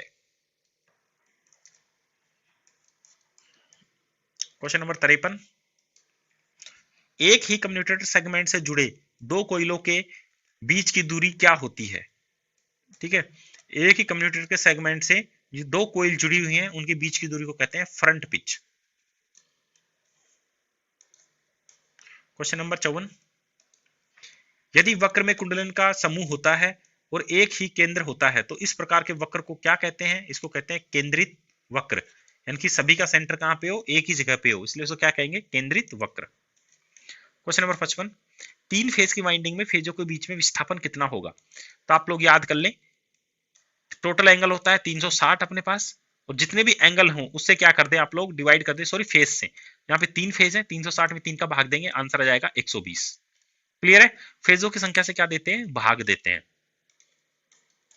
क्वेश्चन नंबर 56, एक स्टेटर की विद्युत डिग्री क्या होती है? तो जो एक स्टेटर होता है उसकी विद्युत डिग्री निकालने के लिए आप लोग 180 से गुणा कर देंगे ध्रुवों की संख्या को, तो आंसर आ जाएगा यहाँ पे ए। क्लियर है? ये है स्टेटर की डिग्री। तो दोनों आप लोग याद कर लें, रोटर की किस तरह से निकालेंगे और यहाँ पे स्टेटर की किस तरह से निकालेंगे। क्वेश्चन नंबर 57, हाफ वेव संशोधक को किसकी आवश्यकता होती है? यानी कि हाफ वेव आप जो ब्रिज रेक्टिफायर बना रहे हैं यहाँ पे, तो इसके लिए आपको एक डायोड की जरूरत पड़ती है। आप लोगों के दिमाग में उसका डायग्राम आ जाना चाहिए, हाफ वेव और फुल वेव का। अगर आपसे फुल वेव का पूछता तो आप लोग आंसर करते, फुल वेव भी 2 तरह का होता है, एक होता है सेंट्रल टेप और एक होता है ब्रिज। तो ब्रिज में जाता था 4 और सेंट्रल टेप में आती है 2, और हाफ वेव में एक डायोड की जरूरत पड़ती है। ये तीनों चीज आप लोग लिख लें, हाफ वेव में 2, एक सॉरी, सेंट्रल टेप में 2 और ब्रिज में 4। हर पेपर में ये क्वेश्चन पूछा ही जाता है आपका, इन तीनों चीजों में से कोई एक ना एक, हाफ वेव में, सेंट्रल टेप में और ब्रिज रेक्टिफायर में। क्वेश्चन नंबर 58 देखते हैं, निम्न में से कौन सा उपकरण एसी पावर को डीसी पावर में बदलता है? तो एसी को डीसी में क्या बदलेगा?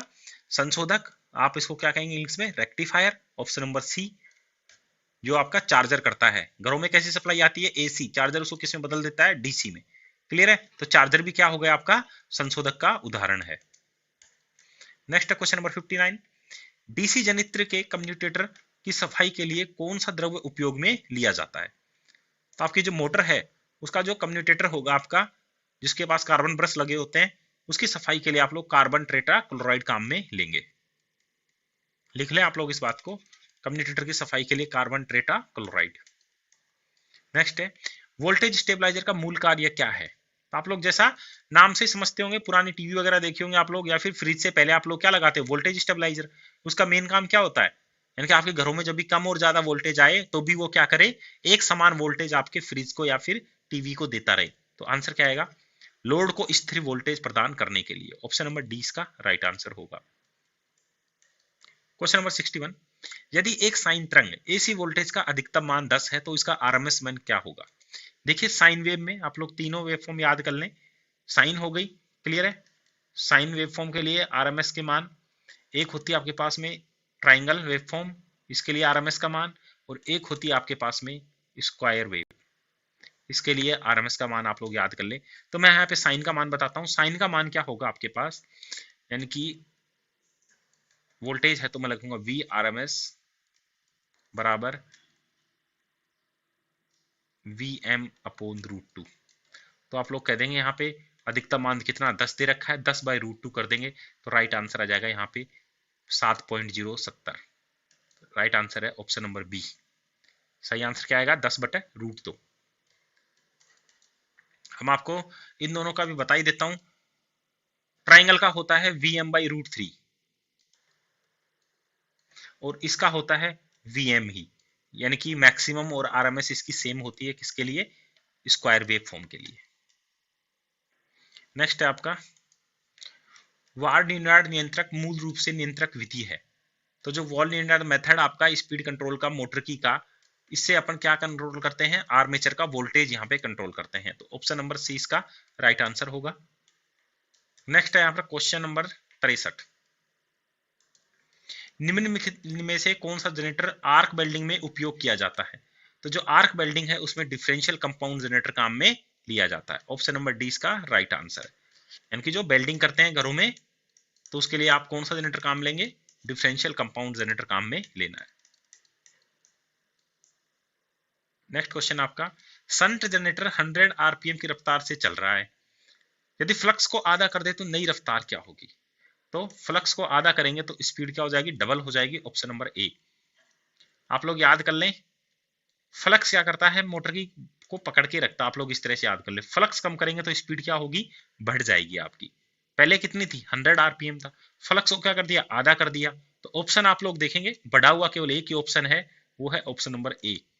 यानी कि फ्लक्स को कम करेंगे स्पीड 1000 से तो क्या हो जाएगी, ज्यादा हो जाएगी। ये भी आंसर नहीं होगा, ये भी नहीं होगा, ये भी नहीं होगा। आंसर क्या होगा, ए ऑप्शन नंबर इसका आंसर हो जाएगा। नेक्स्ट है क्वेश्चन नंबर 65, एक डीसी मोटर की रफ्तार का सीधा समानुपात होता है। तो जो डीसी मोटर है उसकी रफ्तार का सीधा समानुपात किससे होगा, बैक ईएमएफ से। नेक्स्ट क्वेश्चन है 66, निम्न में से डाइवर्टर का इस्तेमाल किया जाता है। तो जो डाइवर्टर का इस्तेमाल करते हैं वो किसमें करते हैं आप लोग, वो करते हैं सीरीज मोटर में। सीरीज मोटर में डाइवर्टर का उपयोग किया जाता है। Next question number 67, induction motor में स्क्रूइंग का फायदा निम्न में से क्या होगा। तो देखिए आप लोग क्या समझे, स्क्रूइंग क्या होती है, स्क्रूइंग होती है कि जो इसके कंडक्टर होते हैं रोटर के, उनको थोड़ा सा तिरछा लगा दिया जाता है। इस तरह से आप लोग देखेंगे जैसे कि उसको किसी ने पकड़ के घुमा दिया हो इसको, ठीक है। तो स्क्रूइंग से क्या होगा, शोर कम करेगी, बिल्कुल सही है। मोटर का संचालन आसान होगा, स्टार्टिंग इजी हो जाएगी। चुंबकीय लॉकिंग, बिल्कुल इसके लिए तो इंपॉर्टेंट है ये, चुंबकीय लॉकिंग को कम कर देती है स्क्रूइंग, क्लियर है। नेक्स्ट रोटर और स्टेटिंग के बीच में प्रभावी मान बढ़ा देती है, दोनों सही है। तो ऑप्शन नंबर ई इसका राइट आंसर है, सारे सही हैं यहाँ पे। 68, एक फेज वाले स्टार कनेक्टेड सिस्टम में लाइन वोल्टेज इसके फेज वोल्टेज का कितना गुना होगा। तो जो लाइन वोल्टेज आपका वो फेज वोल्टेज का कितना गुना होगा, 1.73। ये √3 गुना होता है। तो और √3 की वैल्यू क्या आती है, 1.732। क्वेश्चन नंबर 69, हेयर ड्रायरों में से कौन सी मोटर का इस्तेमाल किया जाता है। तो आप लोग देखेंगे हेयर ड्रायर होते हैं, उसमें कौन सी, शेडेड पोल इंडक्शन मोटर काम में ली जाती है। तो यहां से आप लोग एक चीज समझे, जितने भी आपके सामने 5-7 प्रकार की जो मोटर हैं आपकी, चाहे वो सिंगल फेस मोटर हो चाहे वो 3 फेस मोटर हो, आप लोग उसकी लिस्ट बना ले कि कौन सी मोटर कहाँ पे उपयोग में आती है। मैंने देखा है लास्ट ईयर के पेपरों में इससे संबंधित क्वेश्चन हर एग्जाम में आता है। कभी आपसे साइडेड पोल का पूछेगा, कभी आपसे सिंक्रोनस मोटर का पूछेगा, कभी आपसे इंडक्शन मोटर का यूज पूछेगा।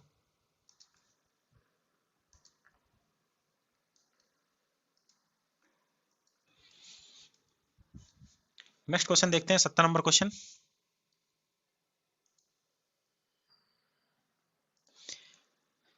इनमें से कौन से उपकरण का इस्तेमाल सर्किट पर रुकावट डाले बिना करंट को मापने के लिए किया जाता है? देखिए, आप लोगों को पता है करंट अगर इन वायरों में से फ्लो हो रहा है तो जो एमीटर होता है उसको किस में लगाना पड़ता है? सीरीज में लगाना पड़ता है। यानी कि इस वायर को तोड़ के आप लोग इसको लगाएंगे यहाँ पे, तब ये क्या बताएगा? करंट बताएगा। परंतु एक ऐसा मीटर है जो बिना इसको तोड़े आप लोग क्या कर सकते हैं? इस सर्किट का क्या कर सकते हैं? करंट मेजर कर सकते हैं। तो वो आपका कौन सा होता है? टोंग टेस्टर। ठीक है, टोंग टेस्टर क्या होता है आप लोगों को मैं बता देता हूं, या फिर जब भी आप लोग वीडियो खत्म होता आप लोग गूगल करके इसका डायग्राम देखें, आप लोग समझ जाएंगे। इस तरह का आप लोग देखेंगे एक मीटर आता है, ठीक है, यहां पे उसके एक राउंड सर्कल का क्या आएगा? क्लैंप आती है। क्लियर है? और ये क्लैंप यहां से खुल जाती है, यहां पे एक बटन होता है इसमें, इसको जब आप प्रेस करेंगे ये क्लैंप खुल जाती है और उस वायर को इसके बीच में डाल के आप लोग यहाँ पे क्या देख सकते हैं? इसका रिजल्ट देख सकते हैं कि इसमें कितना करंट फ्लो हो रहा है। तो एज ये मीटर कहलाता है टोंग टेस्टर। इसको क्या कहते हैं? टोंग टेस्टर। तो बिना तार को तोड़े करंट नापने के लिए टोंग टेस्टर उपयोग में लिया जाता है। नेक्स्ट क्वेश्चन है 71। किलोवाट आवर मीटर एक प्रकार का उपकरण है। आप लोग कहेंगे किलोवाट आवर किससे करते हैं? एनर्जी मीटर से। और एनर्जी मीटर किस टाइप का उदाहरण है? ये आपका यहां से है सी और डी। क्लियर है? यानी कि आप लोग देखेंगे जो एनर्जी मीटर है, सॉरी ये किसका उदाहरण आएगा? ये आपका बी का उदाहरण आएगा, इंट्रीगेटिंग। यानी कि पुरानी रीडिंगों को ये जोड़ता हुआ चलता है। इंट्रीगेशन का मतलब क्या होता है? अब तक की सारी। और ये क्या देता है? अपना जो एनर्जी मीटर होता है ये सारी रीडिंग देता है आपको इंट्रीगेट करके। 72 देखते हैं। 50 हर्ट्ज 3 फेज वाला इंडक्शन मोटर 2% स्लिप पे काम कर रहा है, तो रोटर की फ्रीक्वेंसी क्या होगी? अभी आपको मैंने फॉर्मूला बताया था, rotor frequency f r equal to s into f s. तो आप लोग कहेंगे स्लिप कितनी दे रखी है? 2%। तो आप लोग कहेंगे 2/100%। को नीचे क्या आ जाएगा? परसेंट हटाएंगे तो 100 आ जाएगा। और फ्रीक्वेंसी कितनी दे रखी थी? 50। यहाँ पे लिखेंगे आप लोग 50। ठीक है, अब आप लोग क्या करेंगे? यहाँ से इस 50 को इससे काटेंगे तो ये 2 बार कटेगा, और ये 2 से 2 बार, तो आप लोग कहेंगे एक आंसर आ गया। तो राइट आंसर ऑप्शन नंबर 1। तो देखिए इस तरह से आप लोग इसको अच्छे तरीके से अगर इस फॉर्मूले को ऊपर पढ़ के आते तो यहाँ पे आपसे ये क्वेश्चन बन जाता। यानी कि एक ही फॉर्मूले के ऊपर 2 क्वेश्चन आपके आए हुए हैं। नेक्स्ट है 73 नंबर क्वेश्चन। इसमें से कौन सी धातु का इस्तेमाल एडी करंट डिस्क में किया जाता है? तो जो एडी करंट होंगे उसकी आप लोग डिस्क बनाएंगे तो उसमें एल्यूमिनियम का प्रयोग किया जाता है। नेक्स्ट है 74 नंबर क्वेश्चन। इनमें से किस प्रकार के भार लोड शून्य पावर फैक्टर का होता है? तो जो मैंने शून्य पावर फैक्टर आपको ऊपर बताया था आपसे, शून्य पावर फैक्टर यानी कि कोस फाई की वैल्यू क्या आनी चाहिए? 0। तो कोस फाई की 0 वैल्यू किस में आती है? शुद्ध प्रेरक में और शुद्ध संधारित्र। यानी कि एल में और सी में इसकी वैल्यू क्या आएगी? 0। आपको पता है एल और सी में एंगल तो कितना आएगा दोस्तों? एंगल आएगा 90। कभी फाई पूछे आपसे तो। और कोस फाई की वैल्यू क्या होती है? 0। और पावर फैक्टर पूछा इसलिए मैंने क्या बताया? पावर फैक्टर को रिप्रेजेंट करते हैं कोस फाई से। पावर फैक्टर बराबर कोस फाई। तो फाई की वैल्यू आपको ऊपर मैंने बताई थी, एल में सी में फाई की वैल्यू 90 आती है, और कोस 90 की वैल्यू क्या आ जाएगी? 0। तो इस क्वेश्चन का आंसर हो जाएगा 0। क्लियर है? Question number 75। निम्न में से कौन सी मोटर का फेज विस्थापन 60 डिग्री पर होता है? तो फेज विस्थापन 60 डिग्री क्या होगा? टू फेज मोटर का। जब आप लोग टू फेज मोटर का डायग्राम देखेंगे तो ये इस तरह से डायग्राम बनता है इसका, दोनों फेज की वाइंडिंग का। तो यहाँ पे स्टार्टिंग और रनिंग के बीच में एंगल कितना होता है? 60 डिग्री। Question number 76। 25 क्वेश्चन हो रहे हैं आज। अपन केवल टेक्निकल के 100 क्वेश्चन करेंगे, नॉन टेक पार्ट कभी बाद में करेंगे क्योंकि समय काफी हो जाएगा आपका। 76 है यहाँ पर। स्प्रिंग के लिए फास्फोर्स ब्रोंज अलॉय का इस्तेमाल उपकरणों को दर्शाने के लिए किया जाता है क्योंकि इसमें, तो आप लोग देखेंगे फास्फोर्स जो ब्रोंज आपकी जो है इसका क्या होता है? विशिष्ट प्रतिरोध का मान कम होता है, इसलिए यहाँ पे इसकी क्या बनाते हैं? स्प्रिंग बनाने के लिए काम में लिया जाता है। Question number 74। सॉरी 77 है। सापेक्ष विद्युतशीलता को खालिस्तान ब्रिज के द्वारा नापा जाता है। तो आप लोगों ने मेजरमेंट के अलग अलग ब्रिज पढ़े होंगे, तो आप लोग कहेंगे शेयरिंग ब्रिज के द्वारा क्या नापते हैं, सापेक्ष विद्युतशीलता नापते हैं। 78 मुख्य रूप से मानवीय गलतियों के कारण होने वाली त्रुटि है। तो जो मानवीय रूप से त्रुटि होती है इसको कहते हैं सकल त्रुटि, इंग्लिश में कहते हैं ग्रोस एरर।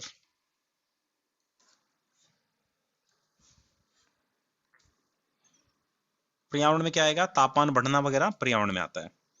79 देखते हैं, लेड एसिड बैटरी की स्थिति क्या है अगर एक हाइड्रोमीटर की विशिष्ट गुरुत्वाकर्षण 1.22 दिखाता है। तो 1.22 दिखाएगा आपका, तो इसका मतलब क्या हो जाएगा, 60% चार्ज है। वो कंप्लीट होती है 1.24 के ऊपर, तो 1.22 है तो ये कितनी आ जाएगी, 60% चार्ज। तो फुल चार्ज तो कितनी हो जाती, 1.24। तुरंत चार्ज करें मतलब जीरो चार्ज होती, ये होती है 1.18 के ऊपर। अगर 1.18 देता तो आप क्या कहते हैं, इसको तुरंत चार्ज करें। क्लियर है। और इससे भी नीचे आ जाती तो आप लोग कहते डिस्चार्ज है। अगर ये 1.17 आ जाती, 1.16 आ जाती तो आप कहते डिस्चार्ज। क्वेश्चन नंबर 80 देखते हैं, वह विद्युत चुंबकीय डिवाइस जिसका इस्तेमाल किसी आर्मेचर में ग्राउंड सर्किटेड ओपन कोइल का पता करने के लिए किया जाता है। तो देखिए, जो आपका चुंबकीय कोई भी डिवाइस हो उसमें आपका कोइल में ओपन या शॉर्ट सर्किट पता करना हो तो उसके लिए आप एक्सटर्नल ग्रोलर काम में लेते हैं। एक डिवाइस आती है ग्रोलर जिसको कहते हैं। तो ऑप्शन नंबर इसका ए सही है, ओपन सर्किट पता करने के लिए ग्रोलर का उपयोग किया जाता है। नेक्स्ट आपका, ताप युग्म का उपयोग करते हुए वोल्टमीटर खालिस्तान का मान करता है। तो ताप युग्म होगा, इसलिए ये मैंने ऊपर भी बताया था, जो हीटिंग होती है आपकी उष्मा होती है वो कौन से मान के लिए रिप्रेजेंट करती है, आरएमएस मान के लिए। तो ऑप्शन नंबर 20 का राइट हो जाएगा। जहां पे भी आपका क्या दे दे, ताप युग्म यानी कि उष्मा की बात कर रहा है, इसलिए आरएमएस आप लोग कहेंगे। 82 वोल्टमीटर में अंकांकन के लिए खालिस्तान का प्रयोग किया जाता है। तो वोल्टमीटर में अंकांकन के लिए विभव मापी का, अंकांकन का मतलब क्या हो गया, आप लोग उसको मेजरमेंट करके देखते हैं ना, कैलिब्रेशन कहते हैं इसको, यानी कि वो सही काम कर रहा है कि नहीं कर रहा आपका वोल्टमीटर। ये चीज आप किससे चेक करते हैं, विभव मापी से चेक करते हैं। तो इसका राइट आंसर है ऑप्शन नंबर बी। अंकांकन का मतलब सही से उसको चेक करना, वो सही काम कर रहा है कि नहीं कर रहा। तो आंसर क्या हो जाएगा, बी, ऑप्शन है विभव मापी। नेक्स्ट क्वेश्चन देखिए, फ्यूजिंग कारक को खालिस्तान के अनुपात के रूप में विभक्त किया जाता है। तो एक फॉर्मूला आपका फ्यूजिंग कारक यहाँ पे है, न्यूनतम फ्यूजिंग विद्युत धारा से rated, minimum to rated. Minimum का मतलब क्या होगा, न्यूनतम, और रेटेड का मतलब नियत। तो ऑप्शन नंबर डी इसका राइट आंसर है।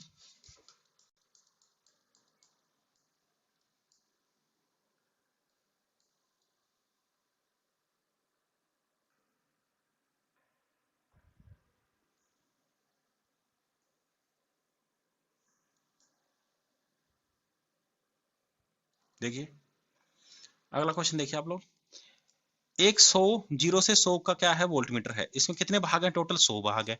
अब ये कहता है कि उसमें आधे भाग तक पढ़ सकते हैं, तो वोल्टमीटर का नियोजक मान क्या होगा। देखिए समझिए आप लोग, ये वोल्टमीटर है, इसमें टोटल कितना पढ़ना है आपको, 0 से 100 तक पढ़ना है। और इसने क्या कहा कि इसमें 100 भाग है, तो आप लोग क्या कह देंगे, सर एक भाग किसको रिप्रेजेंट कर रहा है, एक भाग एक को रिप्रेजेंट कर रहा होगा। अब इसने कहा कि आप इसका भी आधा भाग पढ़ सकते हैं, आधा भाग पढ़ सकते हैं मतलब आप लोग एक का भी आधा पढ़ सकते हैं। तो एक का आधा कितना हो जाएगा, 0.5। आंसर क्या आएगा, ऑप्शन नंबर ए। तो आप लोग कहेंगे इसका जो वोल्टमीटर है इसका विनियोजन कितना होगा, 0.5। इसको इंग्लिश में कहते हैं लीस्ट काउंट, सबसे छोटा मान जो आप लोग पढ़ सकते हैं। तो यहाँ पे आप लोग 0.5 पढ़ सकते हैं, क्योंकि 100 में 100 भाग किए तो एक टुकड़े का हिस्सा कितना आया, एक आया। और इसका भी आधा पढ़ सकते हो आप लोग, आगे और कह रहा है, तो मतलब 0.5। क्वेश्चन नंबर है 85, शैथिल्य हानि किस पर निर्भर करती है। तो शैथिल्य हानि यानी कि हिस्ट्रीसिस कहते हैं इसको। तो शैथिल्य हानि आपके पदार्थ के आयतन पर भी करेंगी, पदार्थ के वर्ग पे यानी कि उसका जो क्षेत्रफल है उस पर भी निर्भर करेंगी, फ्लक्स पे भी करेगी, आवर्ती पे भी करेगी, ये सब। ऑप्शन नंबर ई इसका राइट आंसर है।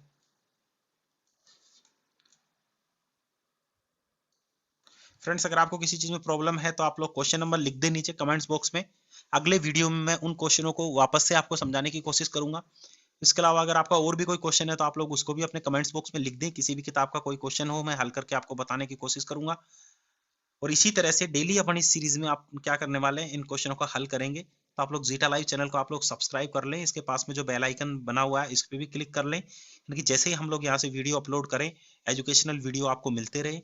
इस चैनल के ऊपर केवल एजुकेशनल वीडियो अपलोड किए जाते हैं, टाइम पास वीडियो अपलोड किया नहीं जाएगा। जो स्टूडेंट्स के लिए इंपॉर्टेंट होता है न्यूज़, उसी के रिगार्डिंग हम लोग यहाँ पे वीडियो बनाते हैं।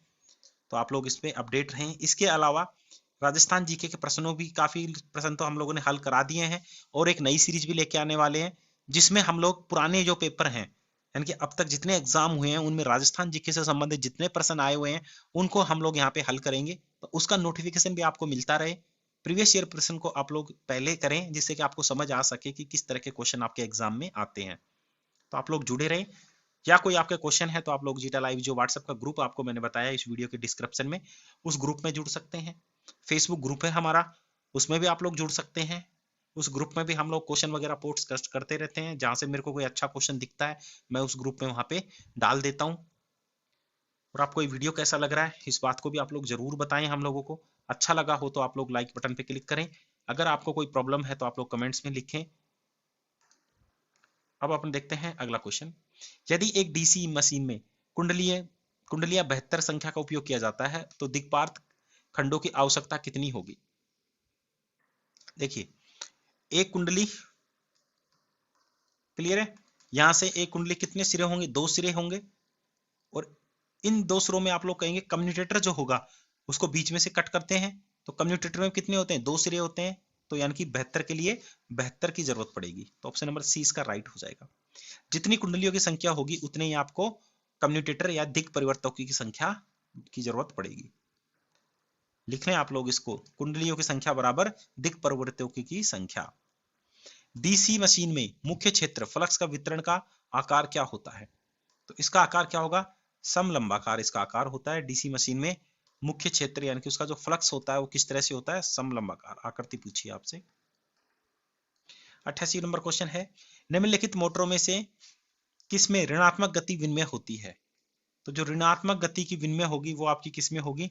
डिफरेंशियल कंपाउंड मोटर में उल्टी गति होती है फ्लक्स की। क्लियर है? यहाँ पे किसकी बात कर रहा है? आप लोग फिर से, गति का मतलब स्पीड की बात नहीं कर रहा है, ये फ्लक्स की बात कर रहा है। और डिफरेंस का मतलब भी क्या होता है? घटाना। तो गति विनिमय किसमें हो जाएगी? ऋणात्मक, डिफरेंशियल कंपाउंड मोटर में। क्वेश्चन नंबर 89, निम्नलिखित में से क्या मशीन की घूर्णन हानियों का प्रतिनिधित्व करता है? तो जो घूर्णन हानियां हैं इसमें घर्षण और वायु घर्षण की हानियां आएंगी। जब मोटर घूमती है, फ्रिक्शन जो बोलते हैं इसको इंग्लिश में, मोटर घूमती है तो उसमें क्या आएगा? घर्षण आएगा उसमें। और दूसरी वायु को जो उसको काटता है, उसका फैन होता है वो, तो वो सब हानियां इसमें शामिल है। किसमें? घूर्णन में। नेक्स्ट क्वेश्चन नंबर 90, एक पूर्ण भार की स्थिति के तहत निम्न में से कौन सा परीक्षण किया जाता है? तो जो फुल लोड के ऊपर आप लोग करेंगे उसमें आप लोग कौन सा? संपन्नर टेस्ट भी करते हैं और हॉपकिंसन टेस्ट भी करते हैं। ठीक है, तो आंसर नंबर ई आ जाएगा इसका, ए और सी दोनों। इस टेस्ट से संबंधित क्वेश्चन था, आप लोग याद ही कर ले कौन सा टेस्ट किस लोड पे किया जाता है। Next question number 91, DC machine में स्लॉट वेज खालिस्तान से निर्मित होते हैं। तो जो स्लॉट्स वेज होते हैं उसमें तंतु यानी कि तार लगे होते हैं। स्लॉट्स में क्या लगे होंगे? तार। इस तरह के बार से लगे होते हैं, उसको तंतु कहेंगे यहाँ पे अपन।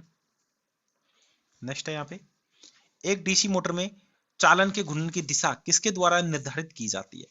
तो आप लोग याद कर लें फ्रेंड्स, यहाँ पे अगर आपसे जनरेटर पूछ लेता तो आप कहते राइट हैंड रूल, यानी कि दायां नियम। ठीक है, मोटर पूछा है तो बायां, मोटर पूछा है तो बायां। ठीक है, बस देख लो बायां किस में दिया है। बायां दिया ऑप्शन नंबर बी में, फ्लेमिंग के बाएं हाथ का नियम। तो मोटर में क्या लगेगा? फ्लेमिंग के बायां हाथ। यहाँ पे देख सकते हैं, आपसे डीसी मोटर पूछा इसलिए मैंने बायां। अगर जनरेटर पूछता तो मैं क्या लगा देता? दायां लगा देता।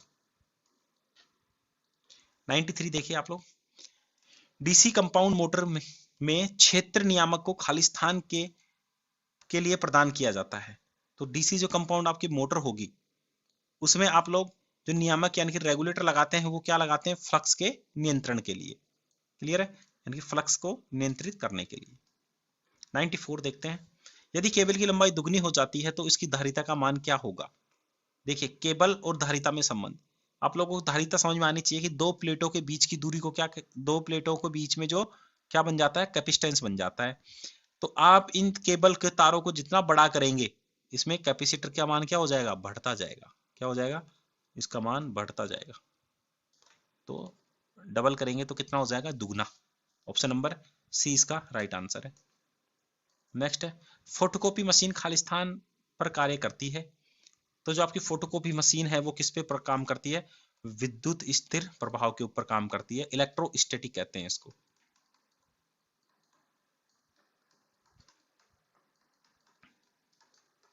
इलेक्ट्रोस्टैटिक प्रभाव के ऊपर काम करती है, स्थिर विद्युत प्रभाव के ऊपर काम करेगी। नेक्स्ट है यहाँ पे क्वेश्चन नंबर, जब समान प्रतिरोध R के n प्रतिरोधों को एक श्रेणी क्रम में संयोजित किया जाता है, तो आप लोग समझ गए होंगे श्रेणी क्रम किसको कहते हैं, जो इस तरह से, सॉरी ये इस तरह से, एक मिनट ये पेन थोड़ा प्रॉब्लम कर रहा है। ये देखिए एक रेजिस्टेंस, ये दूसरा रेजिस्टेंस, ये तीसरा, ऐसे कह रहा है कि आपने जब n रेजिस्टेंस लगा दिए तो आप क्या कहेंगे, वो n टाइम से बढ़ जाएगा, तो n इंटू आर आंसर आएगा। अगर इसी को मैं समांतर में लगा देता, ये क्वेश्चन भी आपका परीक्षा में पूछा हुआ है, अगर n को ऐसे में समांतर में बढ़ाता ही जाता तो इसका आंसर आ जाता r बाई एन। तो आप लोग याद कर लें इसको, समांतर में जब लगाए तो r डिवाइड हो जाएगा n से, और जब श्रेणी में लगाएगा आपका तो n मल्टीप्लाई हो जाएगा r से। तो राइट आंसर आएगा ऑप्शन नंबर डी। नेक्स्ट है 97, निम्न में से कौन सा उपकरण डीसी को पारित होने की अनुमति नहीं देता। तो संधारित्र जो आपका है, जो आपका कैपेसिटर है, वो डीसी को पार होने की अनुमति नहीं देता, और प्रेरक तो है ये एसी को पार होने की अनुमति नहीं देता है। दोनों याद कर लें आप लोग। एल क्या, एसी को पार नहीं होने देगा, सी किसको पार नहीं होने देगा, डीसी को। ये बात लिख लें आप लोग। नेक्स्ट है 98 नंबर, एसी जनित्र का एक भाग जो कुंडली के बाह्य परिपथ द्वारा विद्युत धारा को पारित करता है वो क्या कहलाता है। देखिए दोबारा से पढ़िए इस क्वेश्चन को, एसी जनित्र का एक भाग जो कुंडली में बाह्य परिपथ तक विद्युत धारा को प्रभावित करता है। देखिए पारित करता है मतलब प्रभावित करता है। ये कहना चाह रहा है कि जब आपका रोटर है, ठीक है, यहाँ पे आपकी जो कुंडली लगी हुई है, इसमें जो विद्युत धारा प्रभावित हो गई, इसको बाहर लेके जाना है आपको। तो आपने नाम सुना होगा, इसके लिए आप क्या लगाते हैं, कार्बन के ब्रश लगाते हैं। क्या लगाते हैं, कार्बन के ब्रश, जो स्लिप रिंग के द्वारा जुड़े होते हैं। तो आंसर आ जाएगा इसमें डी। ब्रश यहाँ पे हेल्प करते हैं आपको, जो अंदर करंट आपकी जनरेट हुई है उसको बाहर ले जाने के लिए। नेक्स्ट क्वेश्चन नंबर 99, भंवर धारा निम्नलिखित में से उपयोग होती है। तो जो भंवर धारा आपकी है, ये आपकी देखिए विद्युत चुंबकीय ब्रेक में भी उपयोग होंगी, मर्त स्पंद धारा मापी भी होंगी, यहाँ पे प्रेरण मोटर में भी होती हैं ये, और गति मापक में भी होती हैं। तो इन सभी में ये उपयोग में ली जाती है। नेक्स्ट क्वेश्चन है आपका 100 नंबर क्वेश्चन है ये, एक एसी रिले चुंबक में चैटर का मतलब क्या, शोर को खालिस्तान के उपयोग के द्वारा समाप्त किया जा सकता है। तो आप लोग यहाँ पर छायांकित तार काम में लें, शेडेड पोल काम में लें, उससे क्या हो जाएगा, आपका शोर कम हो जाएगा, किसमें, रिले में। तो ऑप्शन नंबर सी इसका राइट आंसर है। तो फ्रेंड्स ये थे आपके 100 क्वेश्चन इस पेपर के टेक्निकल के।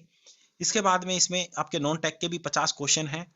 अगर आप लोगों को अच्छा लगा वीडियो, आप लोग कहेंगे तो इन क्वेश्चनों का सॉल्यूशन भी आपसे करवाएंगे कि मैथ में किस तरह के क्वेश्चन आपके आए थे, ठीक है। इसके अलावा जीके के किस तरह के क्वेश्चन हैं, कंप्यूटर के 1-2 क्वेश्चन आए वो कैसे आए हैं, आप लोग इनको देख सकते हैं। अगर आप लोगों को पीडीएफ चाहिए तो आप लोग जो व्हाट्सएप का ग्रुप है उसमें आप लोग शामिल हो जाइए, और इसी तरह के लगातार वीडियो आप लोग देखने के लिए जुड़ जाइए आप लोग जीटा लाइव चैनल से सब्सक्राइब करके। इसके अलावा आप लोग बेल आइकन को क्लिक कर दें, जैसे ही वीडियो अपलोड करें तो आपके पास में नोटिफिकेशन आता रहे। फिर भी किसी बच्चे को प्रॉब्लम है तो आप लोग कमेंट्स बॉक्स में लिख दें, किसी भी चीज़ से संबंधित कोई भी आपका क्वेश्चन हो। Thank you friends, I hope आपको ये वीडियो पसंद आया होगा।